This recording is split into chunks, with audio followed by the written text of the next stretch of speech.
for you pretty quick here because I think it's going to change your answer to the questions I have on Twitter that I put out, not in the form of a poll. You're just going to have to type more than, click to answer this. What remaining game on the Utah football schedule are you most nervous about as a fan, and why? Post-bye week, at least post-first bye week, you have another one coming. Which of the remaining games are you most nervous about, and why? At Real OC Sports, you can also weigh in whenever you want on the Dish Pros text line, 877-353-0700. We'd like to hear from you on the phone lines if you want to call and let your voice be heard. The text line is probably more efficient for you, so 877-353-0700. As always, our opening segment is brought to you by alvyarmani.com. So if you're nervous about your hair loss, if you're worried or insecure about the thinning hair, you don't have to feel that way anymore. The technology is there. You can now fix it. alvyarmani.com. They'll take care of gentlemen. They'll take care of ladies. They'll take care of anybody who is dealing with some hair loss issues. Go check them out, alvyarmani.com, and tell them that ESPN 700 and OC sent you. It's a fairly straightforward question. Which game are you most nervous about? I think any assortment of answers would make sense. So bring them all to me at Real OC Sports, 877-353-0700. There are a lot of factors that will probably weigh into your answer, weigh into your decision-making on this one. And one of those factors is certainly going to be the availability or lack thereof, the health or lack thereof, for one Cameron Rising. There has been no transparency on how long the recovery process is expected to take. There's been no transparency on how realistic the expectation for him to be back and to be healthy long-term is. We don't know because we don't get told. But Kyle Whittingham, in his post-practice media availability, all 5.5 minutes of it or so, was, of course, asked about that and gave as direct an answer as I think we can expect from a guy who plays his cards notoriously close to the vest when it comes to injuries and injury reporting. Here's Kyle Whittingham post-practice. As direct an answer as I think we can expect from a guy who plays his cards notoriously close to the vest when it comes to injuries. Really, the things we talked about in the press conference after the game, almost to a T, showed up on the tape. Didn't run the ball well enough. Didn't defend the run well enough. We dried up in the red zone. Didn't convert fourth downs. We weren't physical enough. And really, they came ready to play, and we were not as ready as they were. And they beat us, and that's what happens if you're not ready to play at your best. Kyle, Cam's taken a lot of heat the last 2 years over his injuries. Not stuff that he can control, but is there anything maybe in how you handle injury reports or kind of the extent of how you process it that maybe can help that process? I know you can't control that either, but is there anything that way that can help? All I'll say is Cam Rising wants to play worse than anybody, and when he's able to, he will. And it's not like he's been, just able to play and not going. That's not the case. I'm not sure what you mean when they say he's taking heat. I'm never on social media. I don't know anything that's going on out there, so I don't know where that's coming from. But I can tell you for certain that he wants to play, and as soon as he gets the go-ahead, he will play, and we hope it's this next game. There have been true freshmen in the program who have started at quarterback and played significant time, but does Isaac impress you? Is he ahead of guys that you've had in the past? Well, he's doing some really good things. He's also making some freshman mistakes. So there's it's a learning curve. Can't think off the top of my head who started as a true freshman in the past. If you gave me some names, I could maybe draw some comparisons, but he's done some things that have exceeded our expectations and some other things that, again, are very freshman-like. But he's shown a lot of toughness, a lot of courage. He's got a great deal of confidence, and he's got a lot of tools. He's got a lot of natural gifts to succeed at the position. Does the way the offense has performed the past 2 weeks, I guess, emphasize the urgency to get Cam back in uniform? Well, yeah, he's one of the best quarterbacks in the country, and so that it's a quarterback-driven game. It's the most important position on the field, and it's not even close. And so if you got an elite quarterback like Cam Rising, yeah, that definitely helps to get him back on the field. It'll give us a big boost. Kyle, you talked about red zone, obviously, needing to be the big focal point. Yes. Where do you attack that? Well, we know exactly what needs to happen. We got to be better schematically, put our kids in better position to succeed. We got to tweak some things in practice, the way we're going about it, and so we've got it all mapped out. I'm not going to say anything. Arizona State, we're not going to tell them what we're going to do or how we're going to do it, but we've definitely identified problems, and we know that we can get a lot better in that area.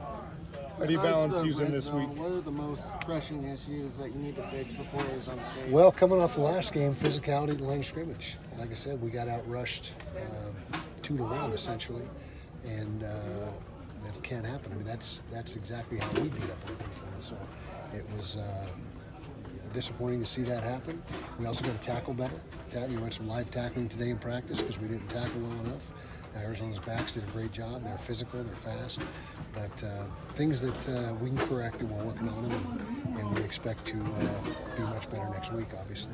How do you balance using a bye week to get the team healthy and get right, and increasing physicality and making sure you're ready to bring that back? Yeah, well, we're having 2 physical practices today and tomorrow, and so that'll be part of the first part as far as getting back to being physical. But you also want to give them a break. They've been playing football now for 2 straight months.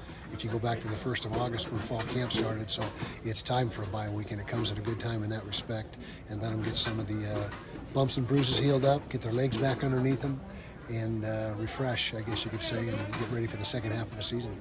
How do you balance getting the ball to your star players while maintaining balance and keeping others involved in the offense? Well, you try the best you can. There's only one ball, though, and if you got playmakers and you don't get them the ball, then everyone says, why aren't you getting the ball to the playmakers? And when you do, you say, why aren't you involving everybody? I mean, it's kind of a catch-22 in a way, but bottom line is you got 3, 4, 5 playmakers on the team that are above the rest, and you try to get the ball in their hands as much as you can. That's what football's all about, is getting the ball in the hands of the playmakers and matchups and taking advantage of those matchups. Someone like Damian Alford, you guys brought in from the portal in the offseason. What does he need to do to get on the field for you guys? Yeah, he's still struggling a little bit with assimilating the offense and getting all his assignments down. He does have a redshirt year. That may play into it now as we go through deeper into the season, and so we'll see. We still believe in him. He's got a good skill set, but just got to make less mistakes. A lot of conversation about Cam's leadership being absent from the offense.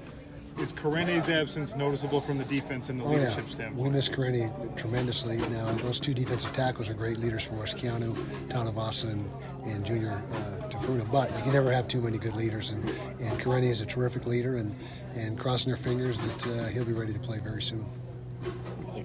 Okay, guys. Short, sweet, to the point. Kyle Whittingham's media availability post-practice yesterday. That's all the availability you're going to get in the bye week. We're grateful to have it. And look, he said in a pretty straightforward manner there, Josh Furlong was the one who asked the question, our friend from KSL.com. He said, Cam Rising wants to play and is not healthy and available to play. There are folks out there, not on this program, not on this channel, by the way, because I listened to Spence's show yesterday, and he feels the same way that I do, that it's an unfortunate situation right now for Cam Rising. It's untenable because aside from getting out there and probably getting on camera, getting on social media, posting, which, by the way, he stays off social media during the season because he wants to be focused on football. But aside from being like, here is whatever, here's the x-ray, here's the MRI, here's my doctor telling you what's going on with this injury and the reason I'm out, which is, of course, against team policy, how can Cam Rising convince you that he wants to play? His head coach is like, of course, I'm going to play him when he's available. And this is the problem I had with the whole scenario last year. I was doing Pac-12 radio, and I was doing it with Jeff Schwartz, who joins me on the show every single week here, and he's a very pragmatic individual. And the conversation was, he was like, dude, there's no way he's going to be ready at the start of the season. And my pushback to that was, Well, if there's no chance he's going to be ready at the start of the season, then this coaching staff would not give him reps like it was a possibility. Yeah, and I think that's what most of us were thinking at the time. And that even if you weren't thinking about it from the reps standpoint that you were thinking, well, they can't have been saying it this much that we think he'll be ready by Florida if it's all just a smokescreen. Like maybe some of that, but like they were saying and Cam was saying, I'm planning on playing over and over again. It felt like there was more to it than they're gonna use him as a decoy for as long as they can. Right. The messaging, like I'm fully on board with all of you out there wearing the conspiracy theory tinfoil hat. If you think that they're deliberately lying to us to mislead future opponents, to mislead this week's opponent. Certainly part of it. Yes, absolutely. It's not it's not completely devoid of that. There's definitely that I will buy, because the smoke and mirrors thing, whether it's actually useful or not, is something that every college football coach, and certainly Kyle Whittingham has demonstrated his willingness to do this, everyone will deploy these tactics to try and gain themselves whatever minuscule advantage comes from it. And that's fine. Where I find my sticking point, the hill I will die on, is this coaching staff will not give reps to a player who's not going to play. They won't. Now, heading into last season, there was a belief, like a genuine belief on the coaching staff, that Cam Rising was on pace with recovery, and that even if he wasn't going to be ready for Florida, we're going to practice him, we're going to let him play, we're going to let him develop his chemistry, because sooner or later, that money in the bank will be withdrawn. We will pay those dividends now, because when week 4 rolls around or week 6 rolls around and he's actually able to play, now we will use him. Cam Rising was getting reps last year when ultimately he was not able to play. Yeah, up until after his interview with Bill Riley, when he went through and said, this is the extent, the full extent of my injury.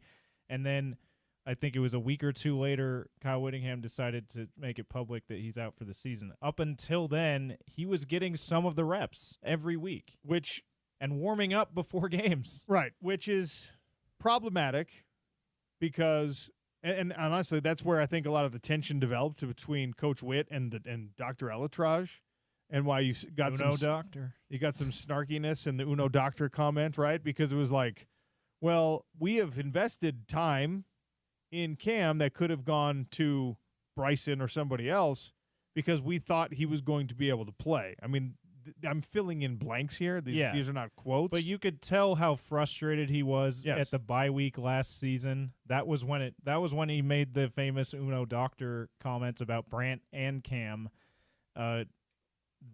Basically at this time last year, and you could tell he wouldn't have been that snarky. He wouldn't have come off as frustrated as he sounded last year at this time if he didn't feel like they were planning on Cam playing at some point this season, last season. Last season, right? So that is the backdrop against which you judge what's happening right now. And that is an unfortunate complication of this scenario. Because right now people are looking at it and just being like, well, last year we never got straight answers, so I don't believe we're getting straight answers right now. And that's fine if you think you're not getting straight answers. But what I'm telling you is that reps are being distributed at practice according to a belief of availability or lack thereof. That, we don't get an official report, but hashtag sources, right? Those of us who do this job and those of us who are in communication with certain people in certain places can at least get some idea of how the practice week is being handled. Not details, not film. We don't get to stand there and watch like we used to. But you can assess, you can find out some things about hey, who's being given reps. And Cam Rising is going to play when Cam Rising is able to play. Otherwise, there would be messaging, sure, deception in the messaging, sure, but there would be a direct handling of rep distribution at practice reflective of availability or lack thereof. Cam Rising, if this coaching staff thought Cam Rising was milking an injury or didn't want to play or whatever else, practice would be handled accordingly. We would get the same thing. We would get the same message. The coaching staff would take the high road. Everyone would say the things they're supposed to say. Cam would say the things that he was supposed to say. But in practice, things would be handled a certain type of way to reflect, hey, this dude is not part of our goal right now. The other thing that I think about with the way that people are unfairly coming at Cam Rising and all of this, Porter Larson has come on this station a few times and said that he was trying to convince the coaching staff to let him play against Utah State a week after the injury happened. And maybe you have sourcing, OC, that has said the same thing to you. But I remember Porter Larson, who's got some sources up there as well, going on the drive, going on pregame show, and telling people Cam was lobbying to play at Utah State, let alone the last 2 weeks since then. Like this is out of his hands ultimately. This is, of course, if he can tell them I'm feeling well enough, the hand's feeling well enough, and he can show them that he can throw it hard enough, then that plays a huge factor. But ultimately, it's the coaching staff and the team doctors that have to sign off on him playing. You just said the most important thing here. The way it looks when he's throwing the ball. You have to be able to show that you're ready to go. This is something you were probably, I don't know if you were working in sports media yet or not. Riley Nelson joins us for Red and Blue, right? Talks a little BYU football. You might not remember this. There was a time at BYU, and Riley actually alluded to it in our last conversation with him, where he was playing so hurt. He was so miserably hurt that he should not have been on the field. Bronco Mendenhall had such an affection for Riley Nelson and the grit that he displayed that he would make irresponsible decisions from a head coaching standpoint to reward that.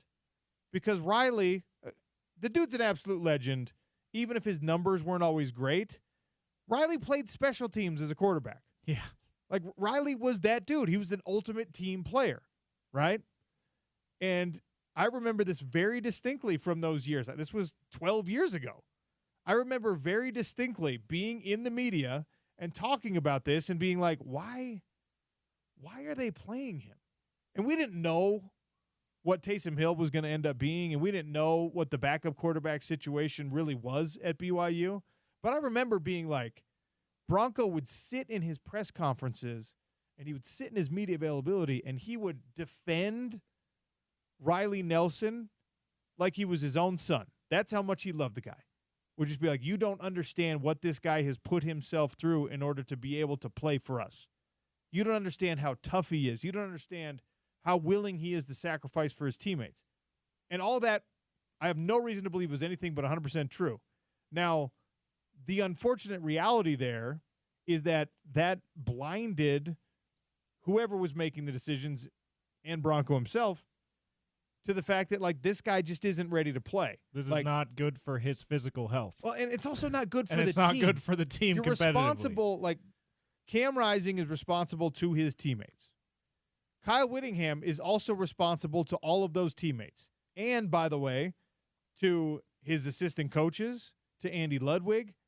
Ultimately, as the head coach, you are accountable, which is why Kyle Whittingham, people are looking at him with the side eye right now and saying, why don't you just tell us the truth about what's going on with Cam? Why don't you tell us what's really going on?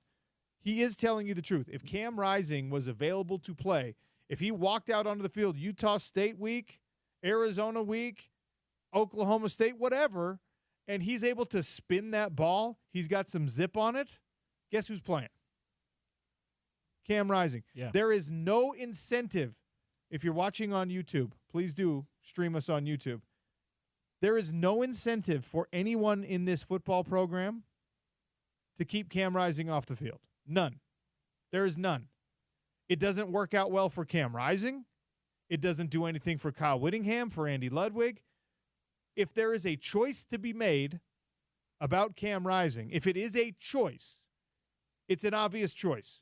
Yes, put him on the field. This injury has created a scenario in which we don't get enough information, so we are complaining about what we think is a voluntary choosing to not play the best guy who's rolled through this program in the Power 5 era. It is bananas, James Peterson. We are in bizarro world. This is not normal. This is a culture. This is a football team. This is a 20-year deep staff and head coach that ultimately people lay all this trust in and all this optimism about and all this respect at the feet, and then suddenly are questioning it because we don't like what's happening, because we are upset about our bad luck collectively. Well, and Spence has been great on this on the drive in talking about the money that's being paid to athletes, and now that's part of the college game officially, legally. It's part of the college game. That colors the way that we think about athletes' performance or how much they're playing, how much they're sitting out in this case. If this was 5-10 years ago, even 4 years ago, pre-NIL era, and Cam was out with a nagging hand injury, yeah, people would be surly about it. People would be annoyed and upset, and but it would mostly be like, I hope he can get back soon. It wouldn't be this, well, maybe he's just collecting his checks. You know what, James? Give yourself, is there some type of gold star award for the show? We can make one. That you as the program director can award to yourself? Yes, let's do it. Because I love self-awarding. You are spot on. You are dead on 100% right. And I'll give credit to Spence mostly on that one because that's been listening to Spence has been all over that point and how. Well, I don't want to award Spence. Okay, no, I want to award this. Spence gets enough shine. We don't he's a big drive time afternoon drive guy. Okay, we don't. I'll begrudgingly take the gold star we don't need from myself. We don't need to give Spence any more flowers. Okay, there's plenty of flowers coming Spence Checketts' way in life. Okay. But it's absolutely a correct observation. If money was not part of this equation, we would believe Cam Rising and we would believe Kyle Whittingham. But because money has become part of the equation, we now assume the worst. There's that. It's in the back of everyone's minds. Oh, maybe he just isn't interested in playing. Maybe he just wants to make his 6-figure salary in NIL. Look, which is bogus. It's probably a 7-figure salary, by the way. 7-figure, excuse me. And guess what? Them's the rules, folks. If we want it to be different, don't give any NIL money until you know that these are going to be actual contracts. And maybe it's a per game stipend. Maybe that's the way that the NIL moves forward, is you say, we will give you $100,000 per game. If you're not playing in a game, you don't get the money. I don't know. That's not my job to figure that stuff out. But that's not where we are. Kyle Whittingham said it, okay? And I think it's important to inform your answer to the question I have on Twitter, and we're going to get to some of your answers after we talk with the head coach of Utah Cross Country. Which of the remaining games on the schedule are you most nervous about for Utah football? After the bye week, it gets tough. There are some tough matchups looming. The highest-ranked team right now in the Big 12 Conference is Iowa State. You've got Iowa State before the end of this season. BYU is now ranked higher than you. They're a good team. They're an undefeated team right now. BYU on November 9th is a scary game. Colorado is better than people wanted to give them credit for, myself included. Have they matched last season's win total already? Or are they 3-1 or 4-1 at this point? They're 4-1. They're 4-1. They've already matched last season's win total. Yes, which again was 4 times the win total, 4 times better than the win total the previous season. A lot of us like to do this thing where we're just like, one bad performance. And for Colorado, it was like an okay performance against an FCS power, and then they look bad against Nebraska. And I'm just like, I told you they were going to suck this year. They don't. Sorry, guys. They got 2 really, really good wideouts. Yeah, are they true Big 12 contenders? I'm not ready to say that, but they're not. They don't suck. They're a bowl team probably. Even Arizona State, you don't just get to automatically stamp it and say yes. And the answers that are coming in so far, and the reason I wanted to play the Kyle Whittingham sound about Cam Rising, especially that response about Cam Rising before we got into your answers, is because a lot of the answers that have come in so far, James, are back to where we were at the beginning of the season, where all of the pressure in the world, the weight of the kingdom, rests on the shoulders of number 7. Cam Rising, is he here? Yay, we're fine. If Cam Rising's not available or is questionable, I'm nervous about every game. Those are the answers that are coming in. We'll get to some more of those after a conversation with the head coach of Utah cross country, Utah track and field. By the way, we don't spend enough time on our non-revenue sports. Right now, highest ranking, maybe deepest team in program history for Kyle Kepler. He joins us next on the Sean O'Connell Show, ESPN 700.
A Utah football bye week. Smack dab in the middle of your season here on the Sean O'Connell Show. BYU also on a bye for football. Other sports already in action. Other sports warming up, gearing up. Utah Hockey Club starting its season next week. The Utah Jazz in training camp. Lots going on in the sports world. Fall is the absolute best. We're lucky enough to be joined on a hump day by the Utah cross country and track and field head coach, Kyle Kepler, up there at the University of Utah, kind enough to give us some time. Coach, how are you? OC, I'm great, and I'll give the sentiments of so many of us around. It's great to have you back, my friend. Oh, I appreciate you saying that. It's been an absolute pleasure being back on the air. I enjoy talking some non-revenue sports. I hope you'll forgive my lack of knowledge for cross country and track and field, because I am genuinely curious, and I do like to pick your brain. Just pretend like you're talking to a 12-year-old, because that's basically where I am with everything outside of the MMA and football world. You have a very deep team this year, correct? Is this the best, most talented team that you've been coaching for your 20 years at the University of Utah? Yeah, it probably is. I mean, we could dispute that maybe with the team we had a couple years ago, but from a depth standpoint, most yes, absolutely. We've never been this deep. We've had some outstanding individuals, All-Americans, those kinds of things, but we're really deep and excited about that. What separates an individual as an elite cross-country runner? What separates an individual as a great distance? Is it genetics? Is it this mental fortitude that we can't ever quite put our fingers on in other sports, but maybe you guys have a better science for it in this sport? What is it that separates your All-Americans from even your other good runners? I mean, I think you kind of hit the nail on the head, and it's probably not a whole lot different than what in the MMA and the UFC type of world. I mean, you're an individual, you're out there under the spotlight. To some degree, and on the track, you're in your own lane, or you're in your own, in the circle by yourself, so to speak, if you're throwing the shot or whatever. So it's definitely you hit it. I think there's some genetics involved. There's obviously the ability to, how much training can you handle, and do you do all the things in between that you need to do in terms, fueling your body and the rest and the recovery and all those kinds of things. So it's not a whole lot different from other sports. It's just, you gotta like to run, and you probably have to have some genetics and some build to do it. So that's kind of where we're at. Your role as a coach in a situation like this, again, I'm a novice here, so how much of it is, I mean, are you doing film study? Are you talking mechanics all the time? How advanced is the technology in helping, make sure everyone's stride is as efficient as it possibly can be? Give me some insight on your role as a head coach and how you get someone from, hey, you're good enough to be a college runner, to let's see if you can help us win championships. Yeah, no, I think it's, exactly.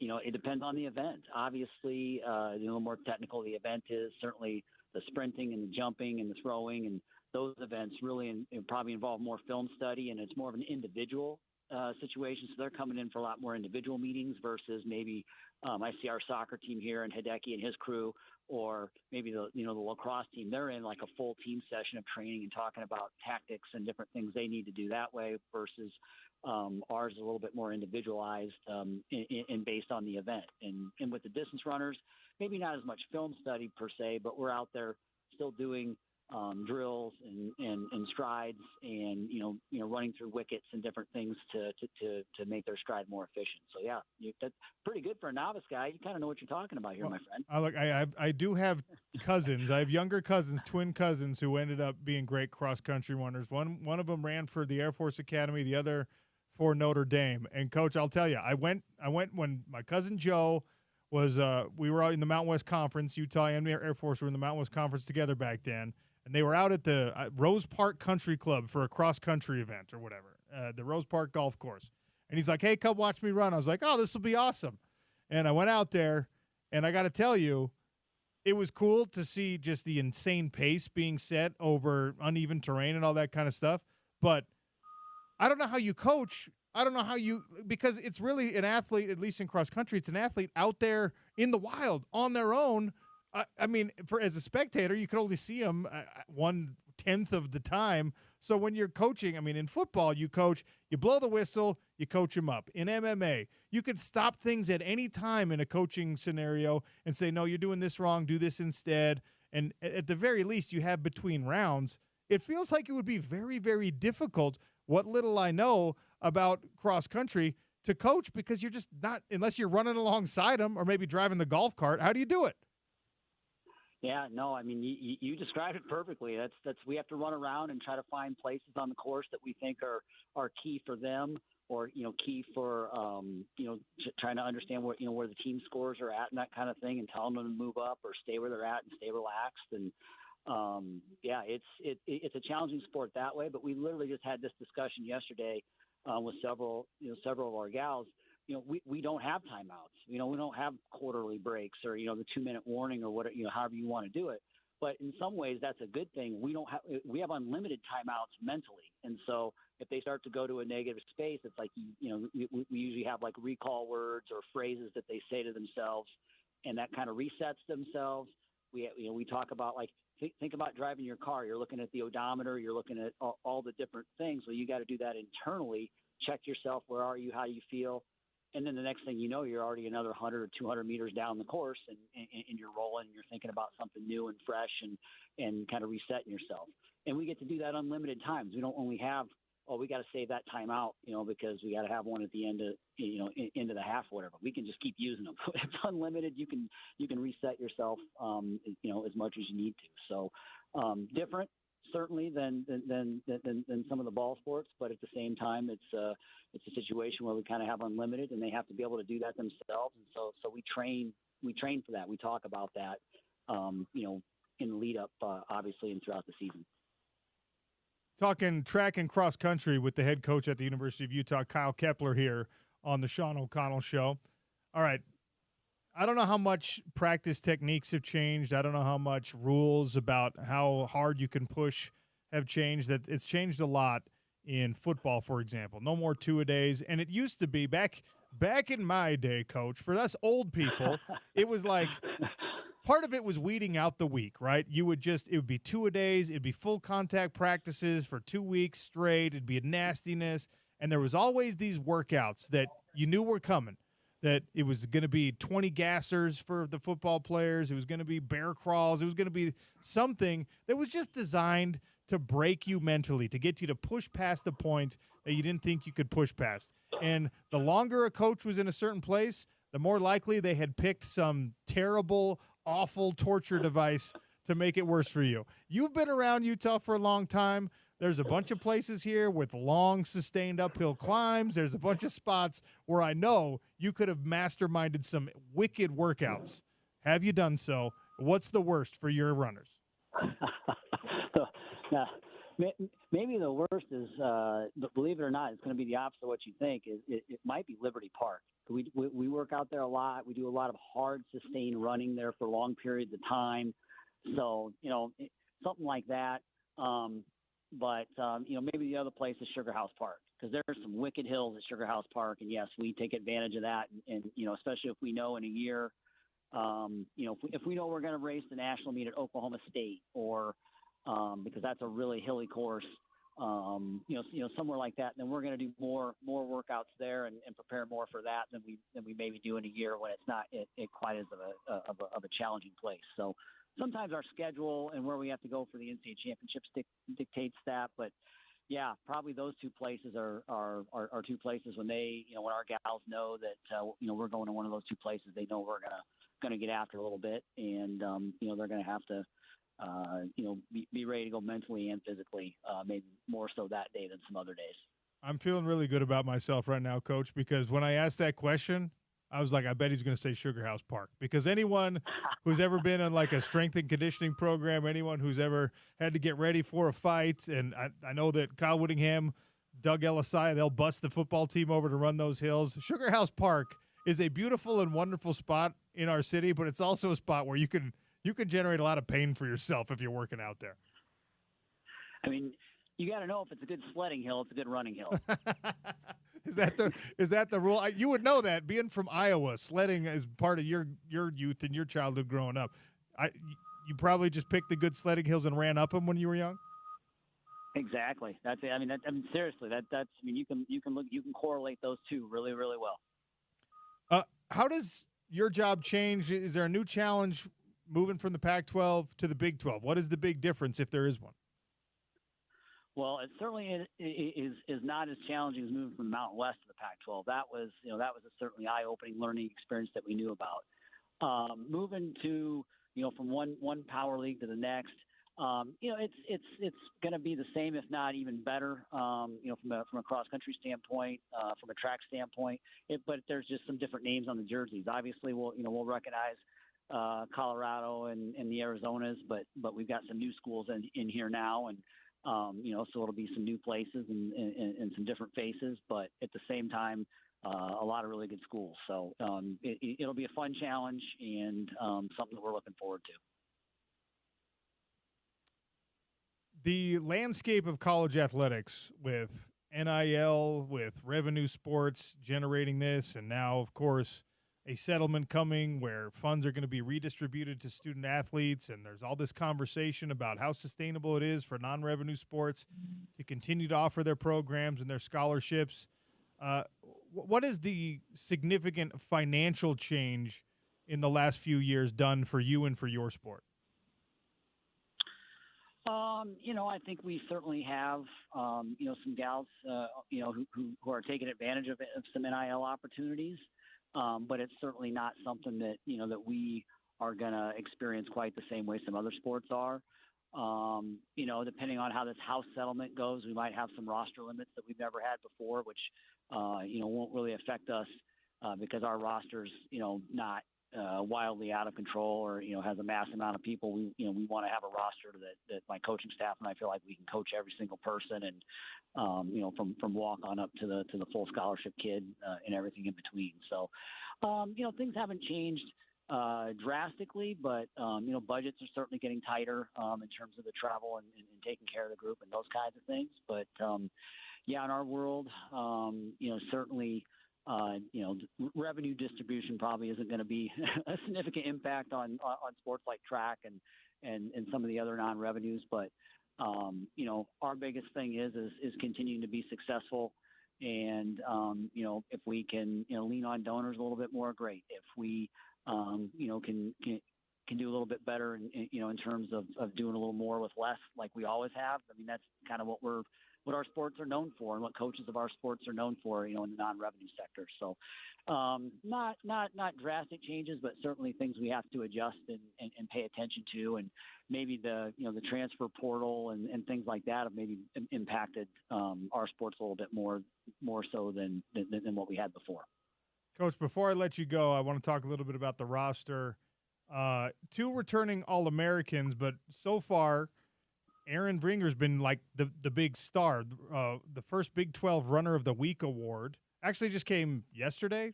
First time Utah's earned a Big 12 Runner of the Week, right? We've actually had a National Athlete of the Week, and she didn't win Big 12 honors.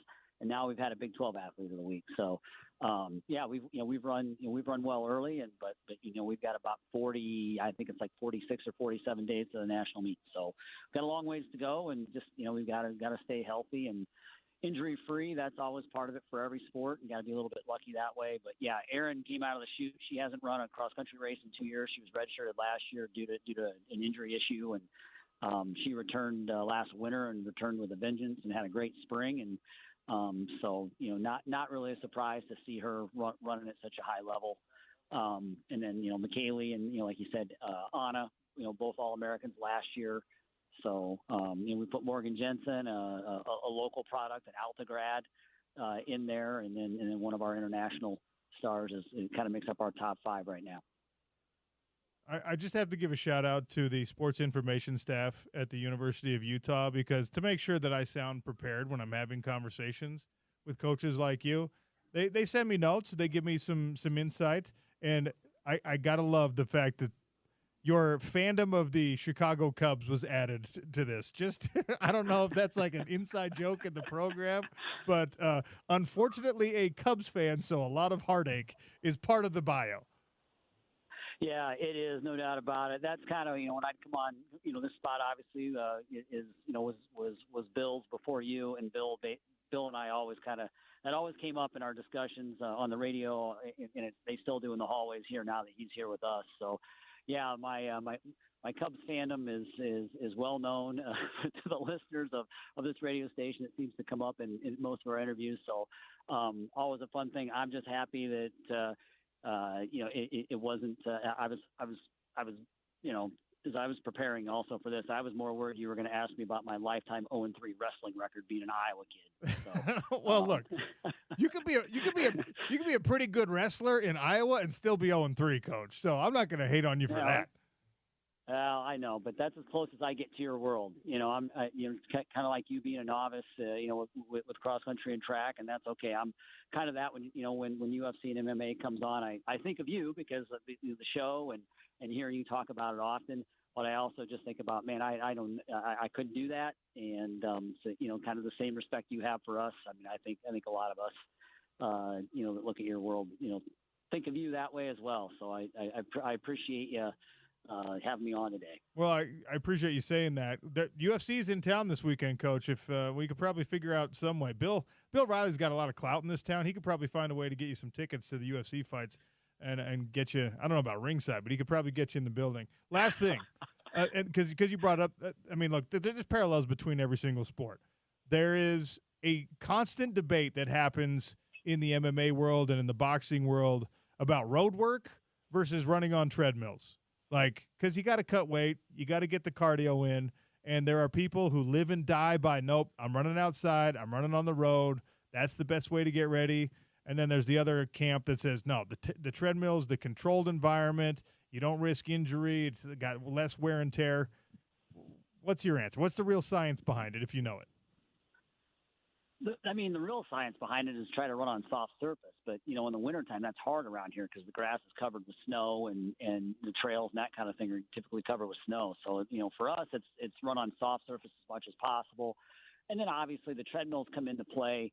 If it's icy, sometimes we have air quality issues if we get fires around in the summertime or in the winter with severe inversion if we get that. So we certainly take advantage of the indoor equipment, but for us, because so much of our season is outdoor, we probably try to run outdoors more often than not. And it's just for most runners, being outside is why it's part of the reason that we love running is we can be outside and not in the indoor arena where it's just you're kind of going numb in your mind, looking at the same wall or looking.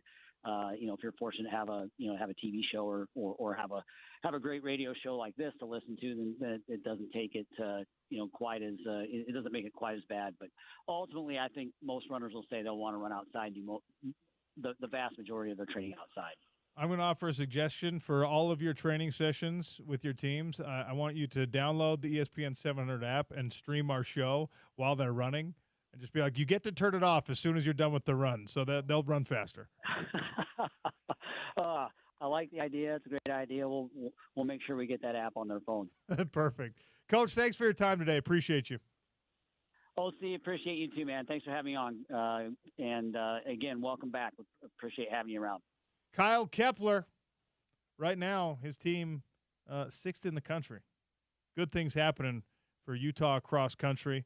I see them running around sometimes. They'll take the 11th Avenue route occasionally. I have seen them at Liberty Park and at Sugar House Park, the aforementioned torture chamber for anyone who's trying to get in shape in Salt Lake City.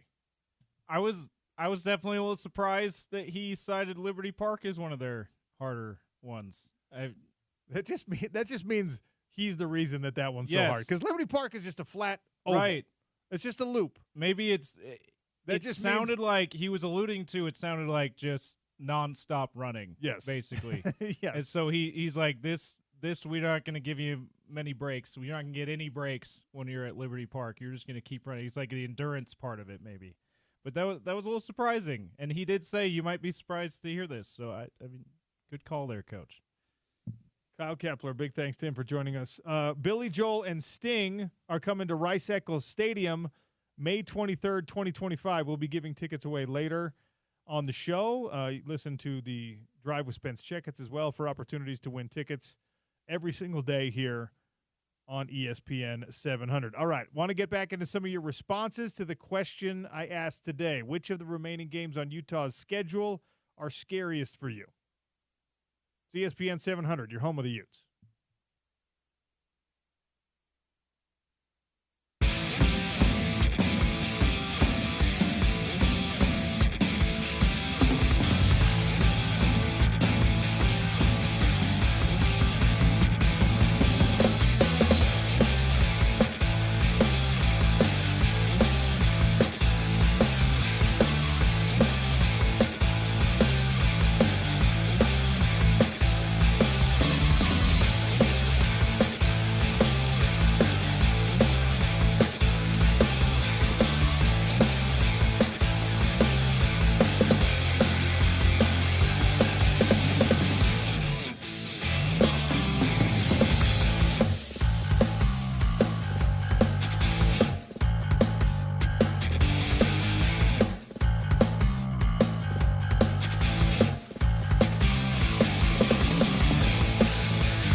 Welcome back to the Sean O'Connell Show on ESPN 700.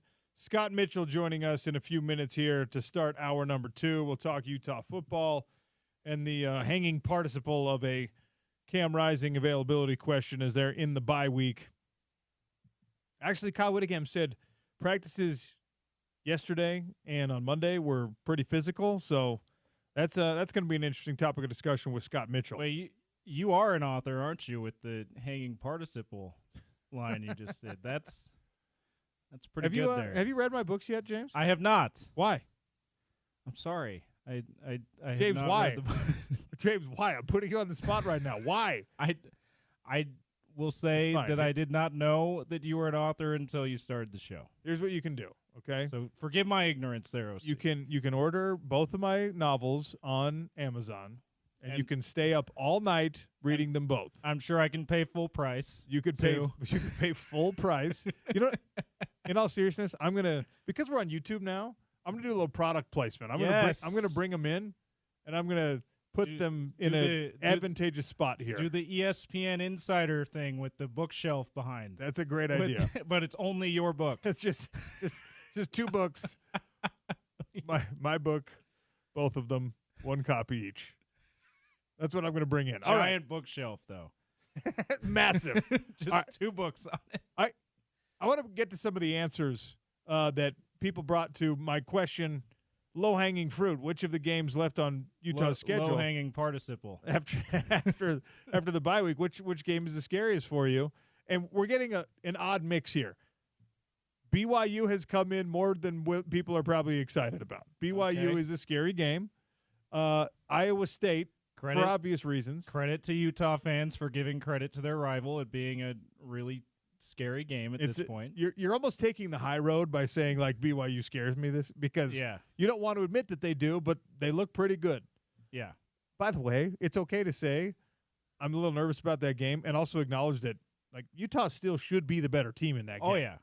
I do that all the time with my teams. I'm impressed with BYU and what they've done, but all other things being equal, if both teams are playing at their best and are at full strength, Utah is still the better team. But given the fact that it's a home game, helps too. Yeah, that does help.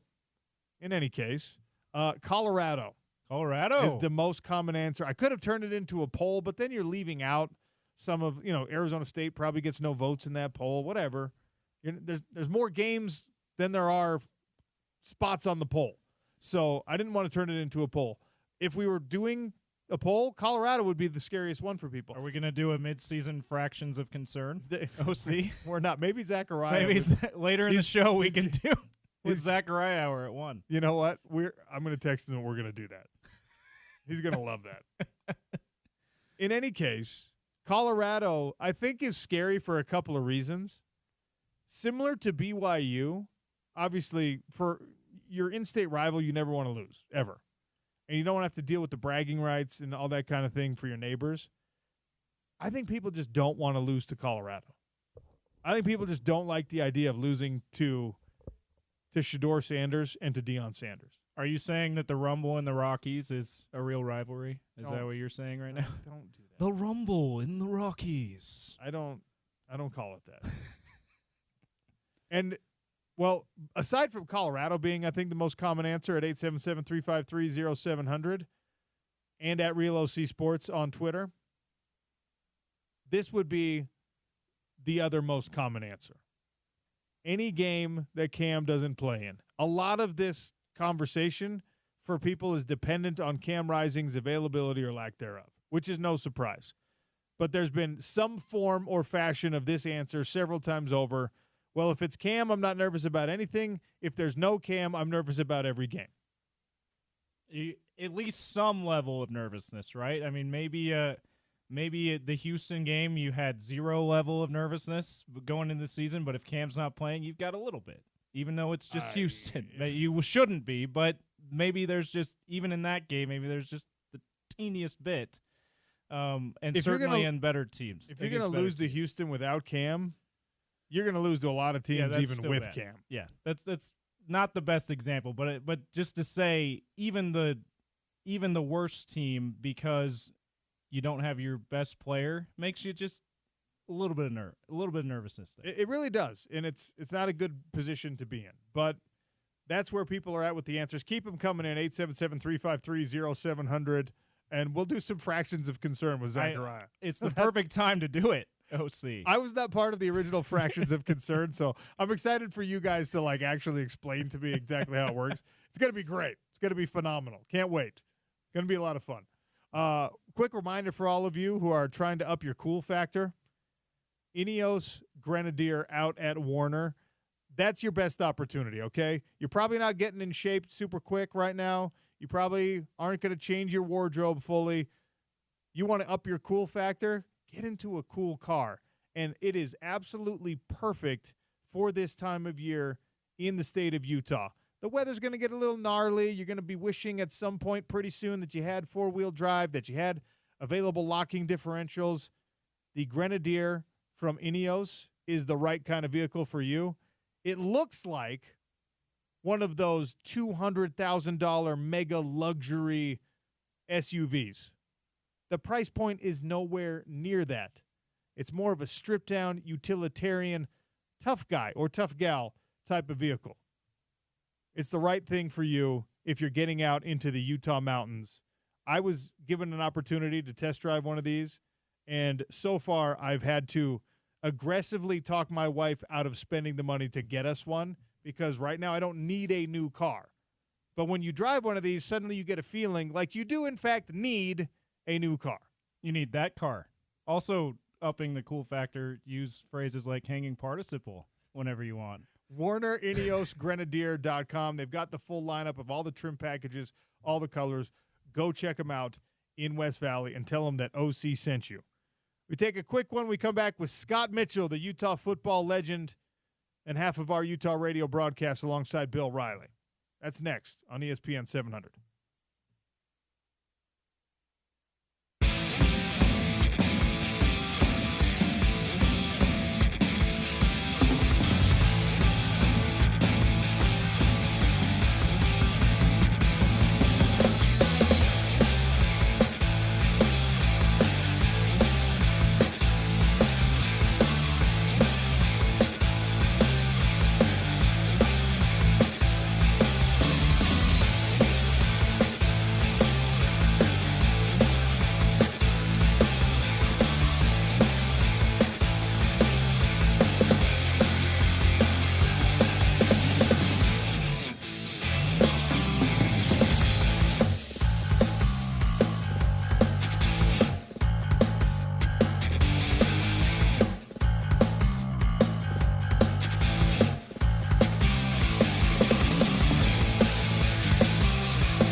Sean O'Connell Show on a Wednesday. It is a bye week for Utah and for BYU.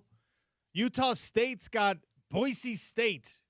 The Fighting Ashton Genties are a scary, scary proposition for your Aggies if you're a Utah State fan out there. We had post-practice media availability yesterday with Kyle Whittingham, and one of the things that he talked about was running some physical practices in this bye week because of the lack of physicality in that Arizona game. I want to start the conversation with Scott Mitchell, the Utah football legend, right there. First, Scott, how are you? I'm doing wonderful, Sean. I'm finally getting over the sting of the loss last week, so I'm moving more into my optimism mode, but it's still a little bit of a gut punch. Well, a loss never feels good, and I'm always really interested to see how teams respond to losses, and part of how a team responds to a loss is how coaches handle practices and film sessions and whatnot after a loss, and we're only given a certain amount of insight into how exactly that goes now at the University of Utah, but Kyle Whittingham did say post-practice yesterday that, hey, we're going to do some physical practices. We're going to get after it. We're going to do some goal line stuff.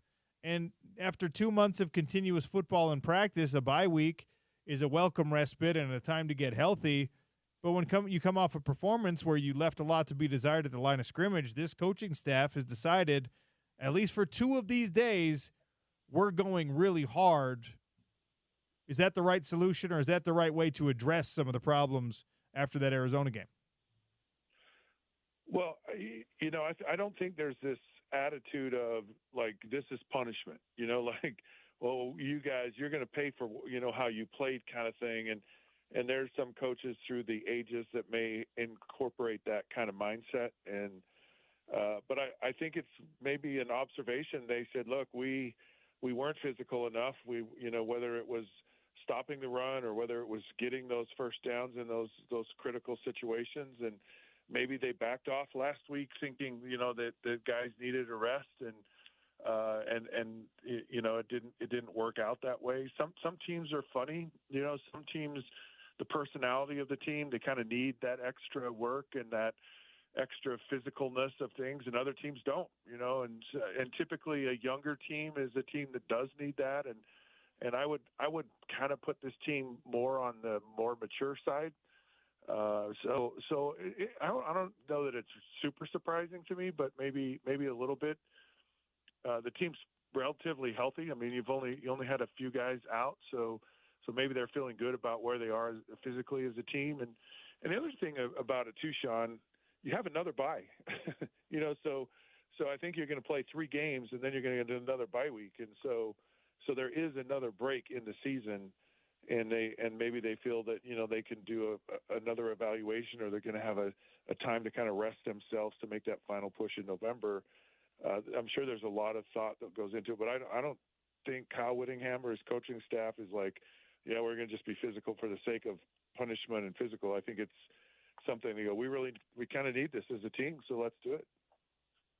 Did you like bye weeks?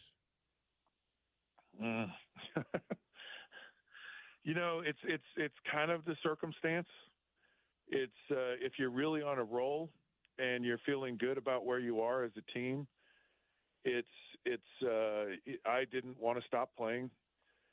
There's a process that you physically get your body in tune to play, and that extra time off sometimes just throws you off just a little bit. The timing, you just get kind of out of timing. Other times it works extremely well. I mean, I think of 1995 in Detroit. We revamped our entire offense in a bye week and went on to have a record-setting year. So it was massively important at that time.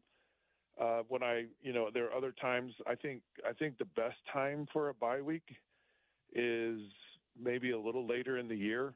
So you do have a chance to kind of recover a little bit, regardless of where things are, if you're doing well or not. So for the most part, bye weeks can be very productive and helpful.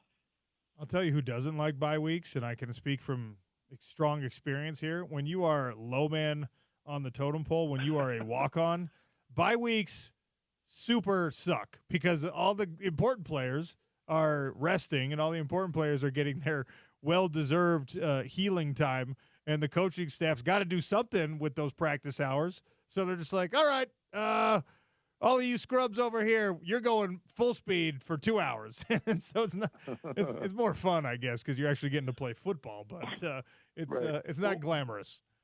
But and the other side to that too is if you had a loss, one of the remedies for a loss is to get back out and play a game. And so when you have a painful loss like Utah had, these coaches have to find somewhere to vent their frustration. So the low man on the totem pole is kind of going to be the whipping child in that scenario. So it might be doubly as bad for those guys this week up on the Hill.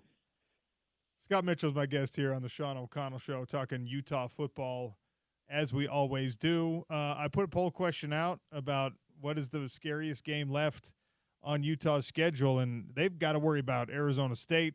They got to worry about good practices in the bye week. We as observers and fans, we get to look at the whole big picture, and I still am of the opinion that this is a team that's among the front runners for a Big 12 conference championship. One loss has not changed that opinion, but on paper, when we looked at this thing in the preseason, the schedule seemed to, like front-loaded more than back-loaded, and now you look at it, and it seems pretty back-loaded because you've got Colorado, you got Iowa State, you have BYU, you've got a bunch of tough teams. UCF is, I think, a little bit scary. So is there one game among those that jumps out as something that you're still nervous about for Utah? I'm going to pick one I think will be a little surprising. My initial answer is every game should be scary to Utah. Like if you're going to lose at home to Arizona, and maybe Arizona's a little bit better, or maybe they're more like everyone thought they were going to be, and they just kind of had an outlier game when they went to Kansas State. But you certainly have to just have tremendous respect for every game, especially now that you have a loss in conference. But if there was a game that just kind of, I don't know, kind of scares me, is going to Colorado, and it's there because they seem to be playing a little bit better, but they just have some guys that are that really good talent, and Utah saw that on Saturday night. They saw a really good quarterback, and they saw a really good wide receiver, and they saw some complementary players who stepped up and had some big games, and Colorado's kind of got that same makeup. Travis Hunter is pretty freaking good on both sides of the ball, and then you have Shedeur Sanders, who looks potentially to be a first round prospect in Colorado, and just knowing Dion, he's not going to go lightly into the night, and he's going to compete, and so they could be a team. Iowa State is certainly another one. It's like they're kind of they're that one team that sneaks up on everyone in the Big 12.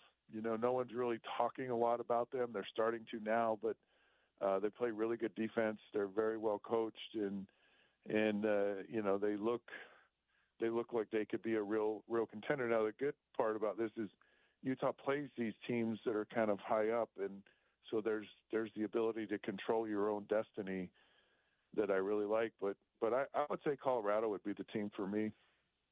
Interesting. Was that on your poll question? Well, it's it's probably the most common response on the poll question. I actually didn't structure it as a poll because I wanted to leave all of the answers as available options. But the two most common responses we're getting on the text line and on Twitter is that either Colorado, as you just mentioned, or it is, well, every game if Cam Rising is not available. And so we're back to this scenario where we're looking at a single player, and I know he's the quarterback, and I know it's the most important position on the field, but you're attaching all the hopes associated with the season to that person's health or lack of health, and Cam Rising, unfortunately, these last two seasons has not been able to stay healthy. Is it more complicated than that, or is it that simple? With Cam, everything's fine, and without Cam, now that we've seen it, you're in for some trouble this year. I believe a healthy Cam Rising is a guy that can lead an offense to score 30-plus points a game. And in the Big 12, if you can do that, you're going to win. You'll win. probably all your games. The defense is good enough to hold people under 30 points. They're not good enough to hold teams under 10, a good team.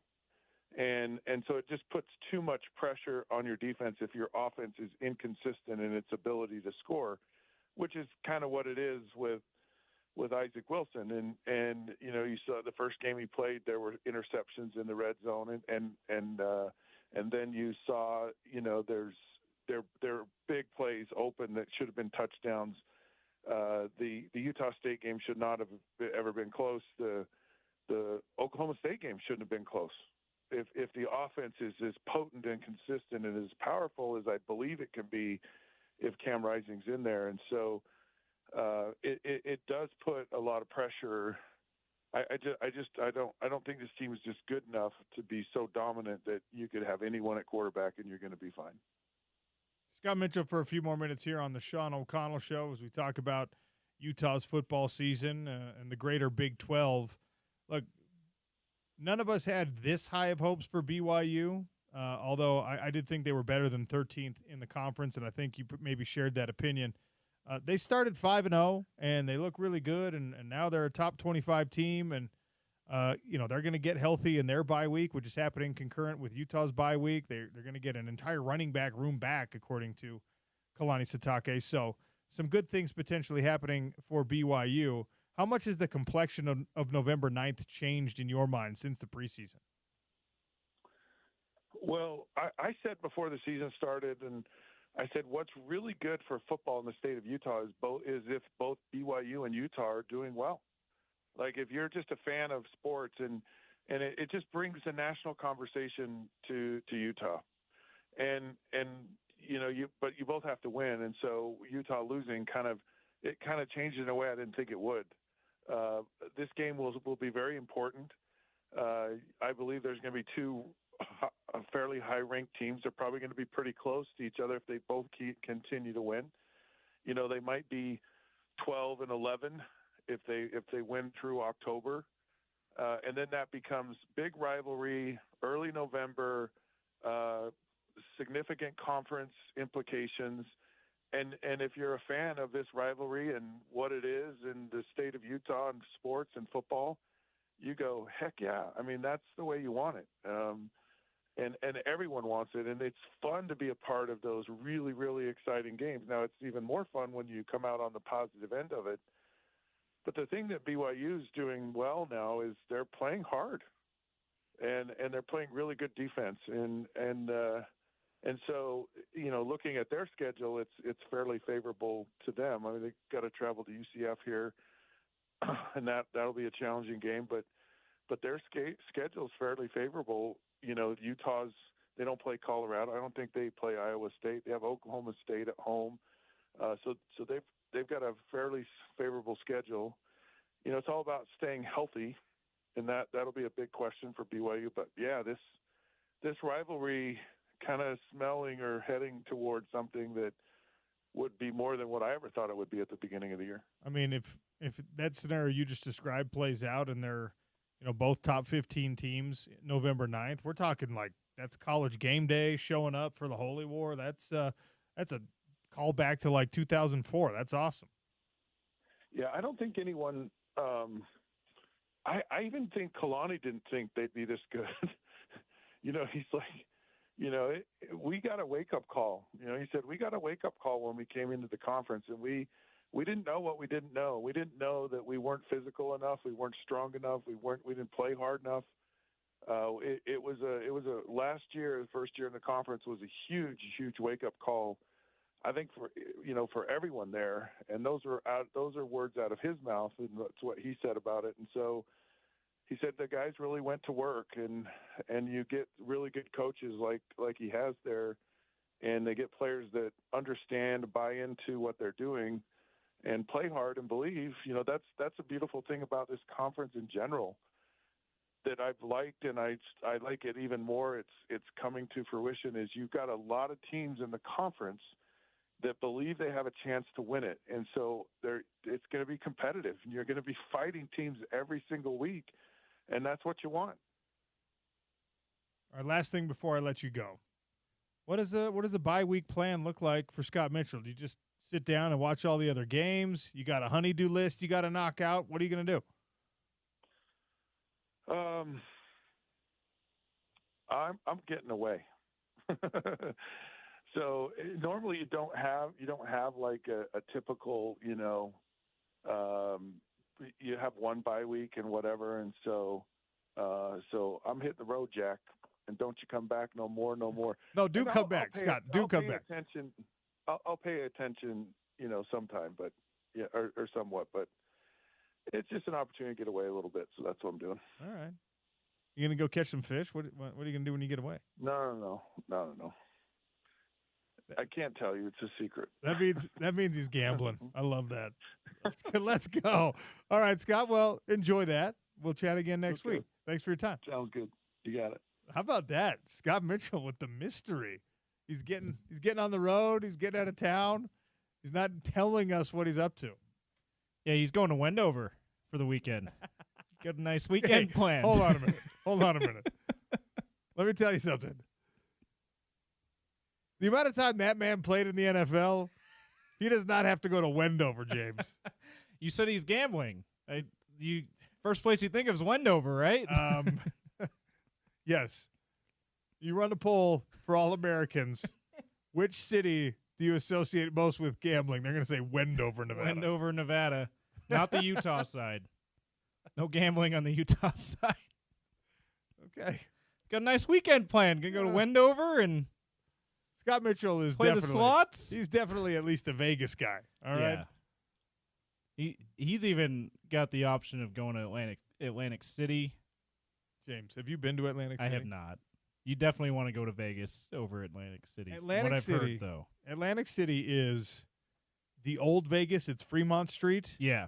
On a beach that somehow, some way, nobody in America wants to be on this beach.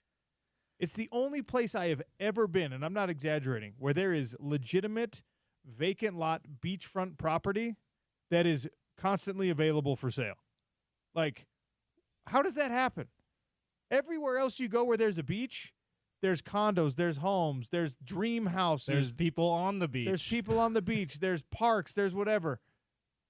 We did a lot of fights in Atlantic City, and those, especially during the pandemic for the PFL. And let me tell you something. It is one of the weirdest places in America. Is there like a bunch of glass in the sand? Like, is it just like not a good beach? Any possible foreign object that you would not want to see in the sand is in the sand. It's in the sand. All right? Not just glass, then, is what you're saying. It's not just glass. If you wanted to go find a dead body, James, you could probably do it.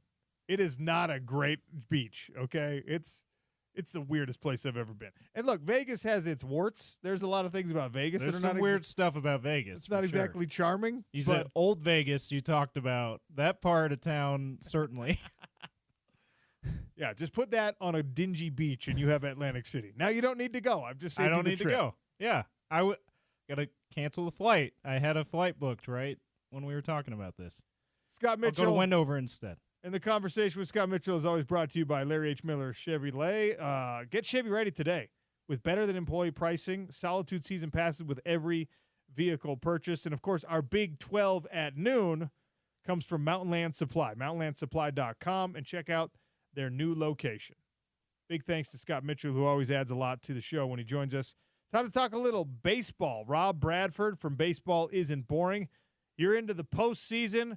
Who's for real? Who's not? Who's contenders? Who's pretenders? It's the Sean O'Connell Show on a Wednesday. It's ESPN 700.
Baseball postseason. You got wild card baseball happening right now.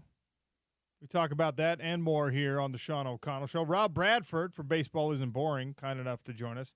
At Bradfo, just Bradford without the RD, if you're not already following on Twitter. Rob, how are you? I'm great. Best. I don't say the best time of the year, but one of the best times of the year, at least in my world. Baseball is definitely not boring this time of year. I know that.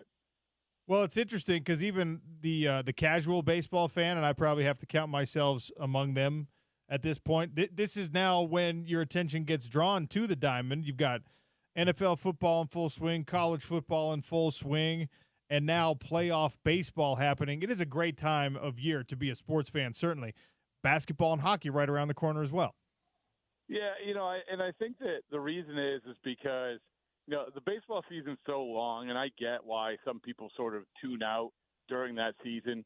But now when you sit down and you watch a baseball game, every single pitch matters. I mean, I go back to Bryce Harper hitting this momentous home run a couple of years ago and how agonizing every single pitch it was to him, culminating in this historic home run.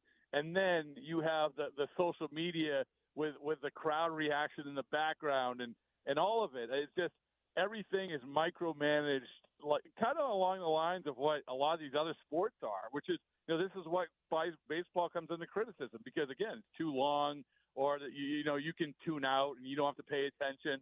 This for postseason baseball, you have to pay attention to every little thing. Does baseball in these playoffs, does they have an attendance problem? I keep seeing all these screenshots and people taking photos and making their snarky comments about, hey, this is playoff baseball. Where is everybody? I mean, I'm seeing Detroit, Houston right now, but it's a middle of the day game. People have jobs, so I guess I wouldn't expect necessarily to see a completely full house. But is there any concern for Major League Baseball with low attendance in these playoffs? Not so far. I mean, I think that you look at the crowds, certainly in San Diego and Milwaukee and Houston, these places in Baltimore, these places where we've already seen, I mean, they're packed. But it'll be interesting because even during the pennant drive, places like Kansas City and Detroit, they weren't exactly filling it up. Now, I suspect that they will fill it up. I suspect that there'll be good crowds. And it is interesting you bring up the sort of the middle of the day thing. This is one thing where baseball had been criticized for years upon years, where you're having the games too late. You're trying to get a younger crew. Well, good luck getting a younger crew when they're so late at night. So there's this rolling out these games throughout the course of the day, which personally I like. But to your point, it does make it a little bit challenging because, people are doing stuff during the day. And whether it's going to the game or seeing the game, it is absolutely a challenge. But to answer your question, I still think that they're going to have pretty good attendance. Where do you stand on the logo and sponsor stuff being sold on batting helmets in these playoffs? Yeah, I'm not thrilled about it, but it's like everything. I can't be like old man yelling at clouds here because and even in the last 10 years, I don't know whatever you want to point out, whether it's cheerleaders, whether it's logos, whether it's rule changes, we all scream and yell for a little bit, and then it comes and it goes, and we just get used to it. And that's exactly what's going to happen here. It does reek to me of watching games in South Korea. I would always see like those and say, oh, that's weird. They add like they have NASCAR cars. I mean, it's kind of crazy. But why the initial thing is, ugh, I really don't like that. We're going to get used to it, and we're going to move on, and we're not even going to notice it. My old man screaming at a cloud thing with baseball right now is the catchers getting down on their shins and their knees instead of being in a squat. That, like, my expert opinion on being a little league catcher for however many years, I'm just like, no, that's not how you do it. I used to get yelled at for doing that. Why are these major leaguers doing it? That's where I scream at the clouds. Yeah, well, it's and he's not alone. I mean, the thing is that, and this is a perfect example. It's like when the shifts happen. And we're saying, how are you possibly leaving the entire left side open? And then a pitcher might give up a dribbler that goes for a hit. Everyone's screaming and yelling. And then the analytics guys will run down and say, well, look at the 9 times we saved you. Same thing with putting the one knee down for catchers. I was the same way. Every time you see a ball get by a catcher, you're like, well, you would have blocked it if you didn't have that one knee down.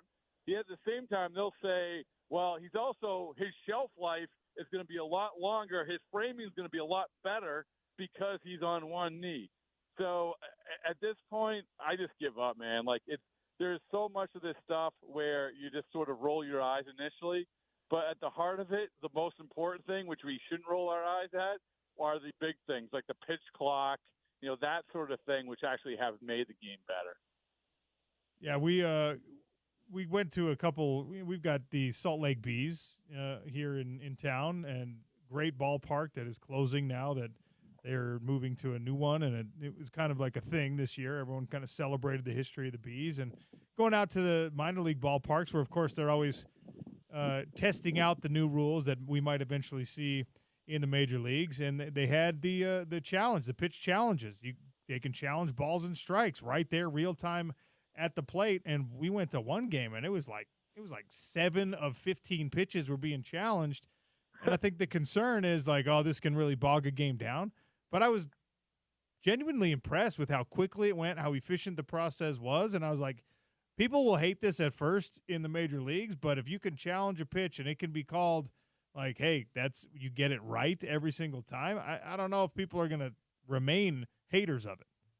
No, I like it because, the umpires are all up in arms because they don't want their jobs taken away and they don't want their power taken away. But the challenge system is we're not taking your power away. We're implementing a couple times where you want to make sure that you get it right. The same thing we had with instant replay. I think that now that they've shortened up the instant replay, which was another good move, that everybody's like, okay, this is good. This is a good thing. So I don't really have a problem with that. And it was like anything. There's going to be an evolution to it. And there's going to be, to your point, improvements to it. And you're going to get used to it.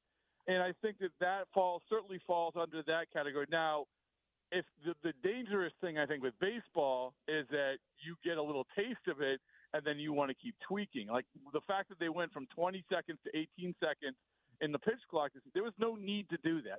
Zero need to do that. But they got a little bit greedy, I think, and because of it, we might see even more injuries. But still, overall, I think that some of this new stuff is really, really good.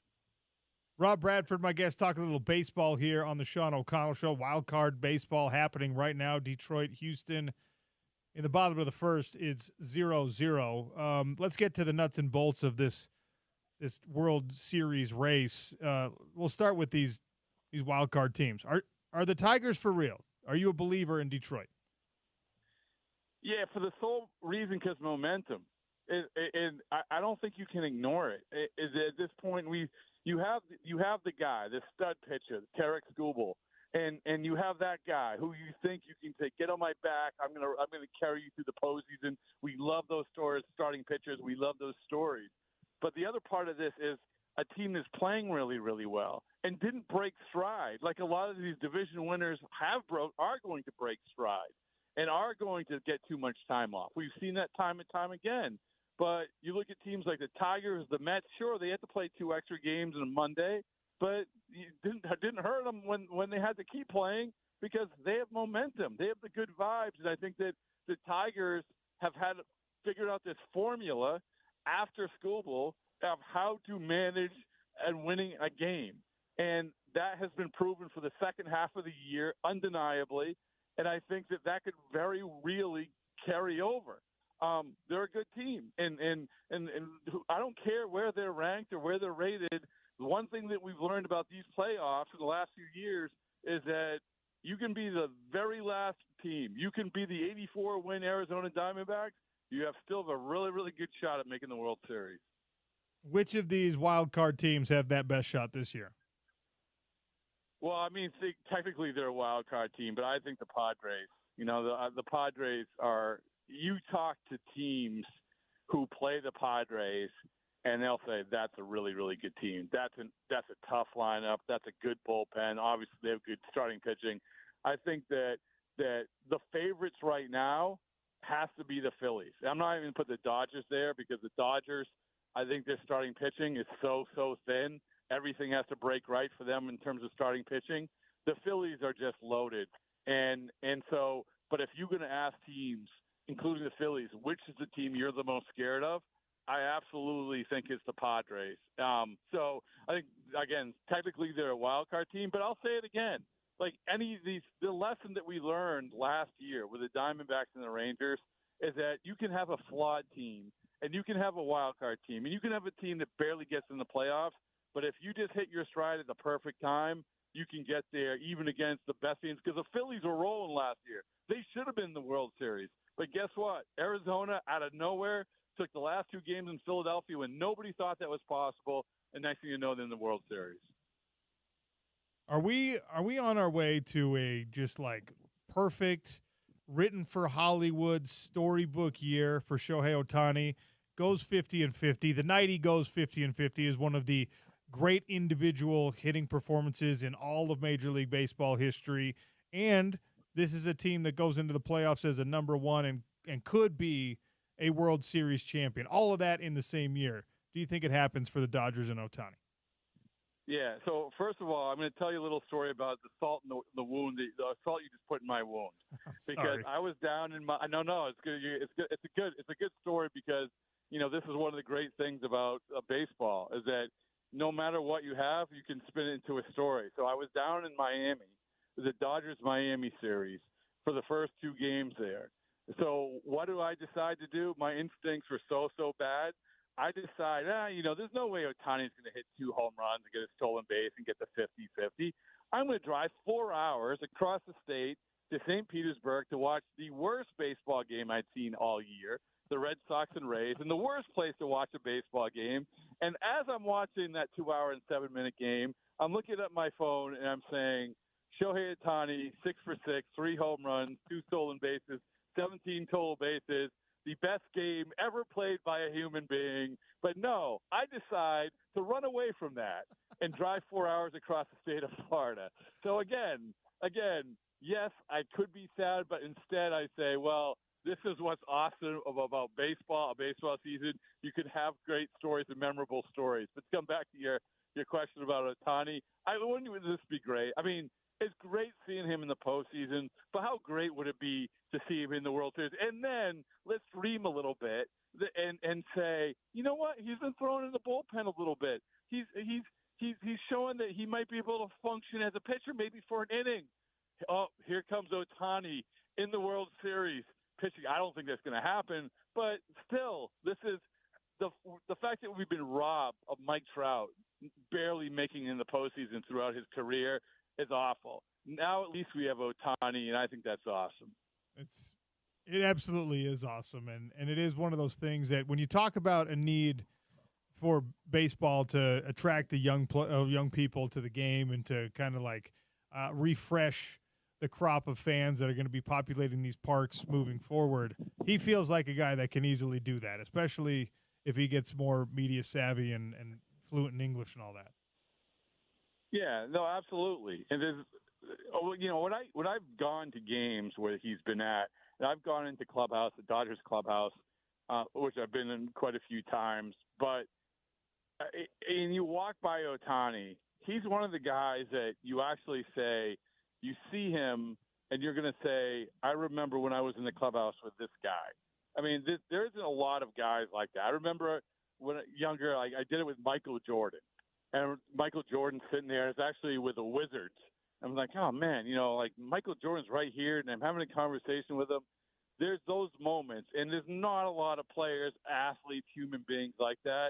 But Ohtani, there is just no arguing how unique this guy is. At this point, it's not even up for debate. He's just that unique, and we should absolutely cherish every little time we have to watch him and be around him.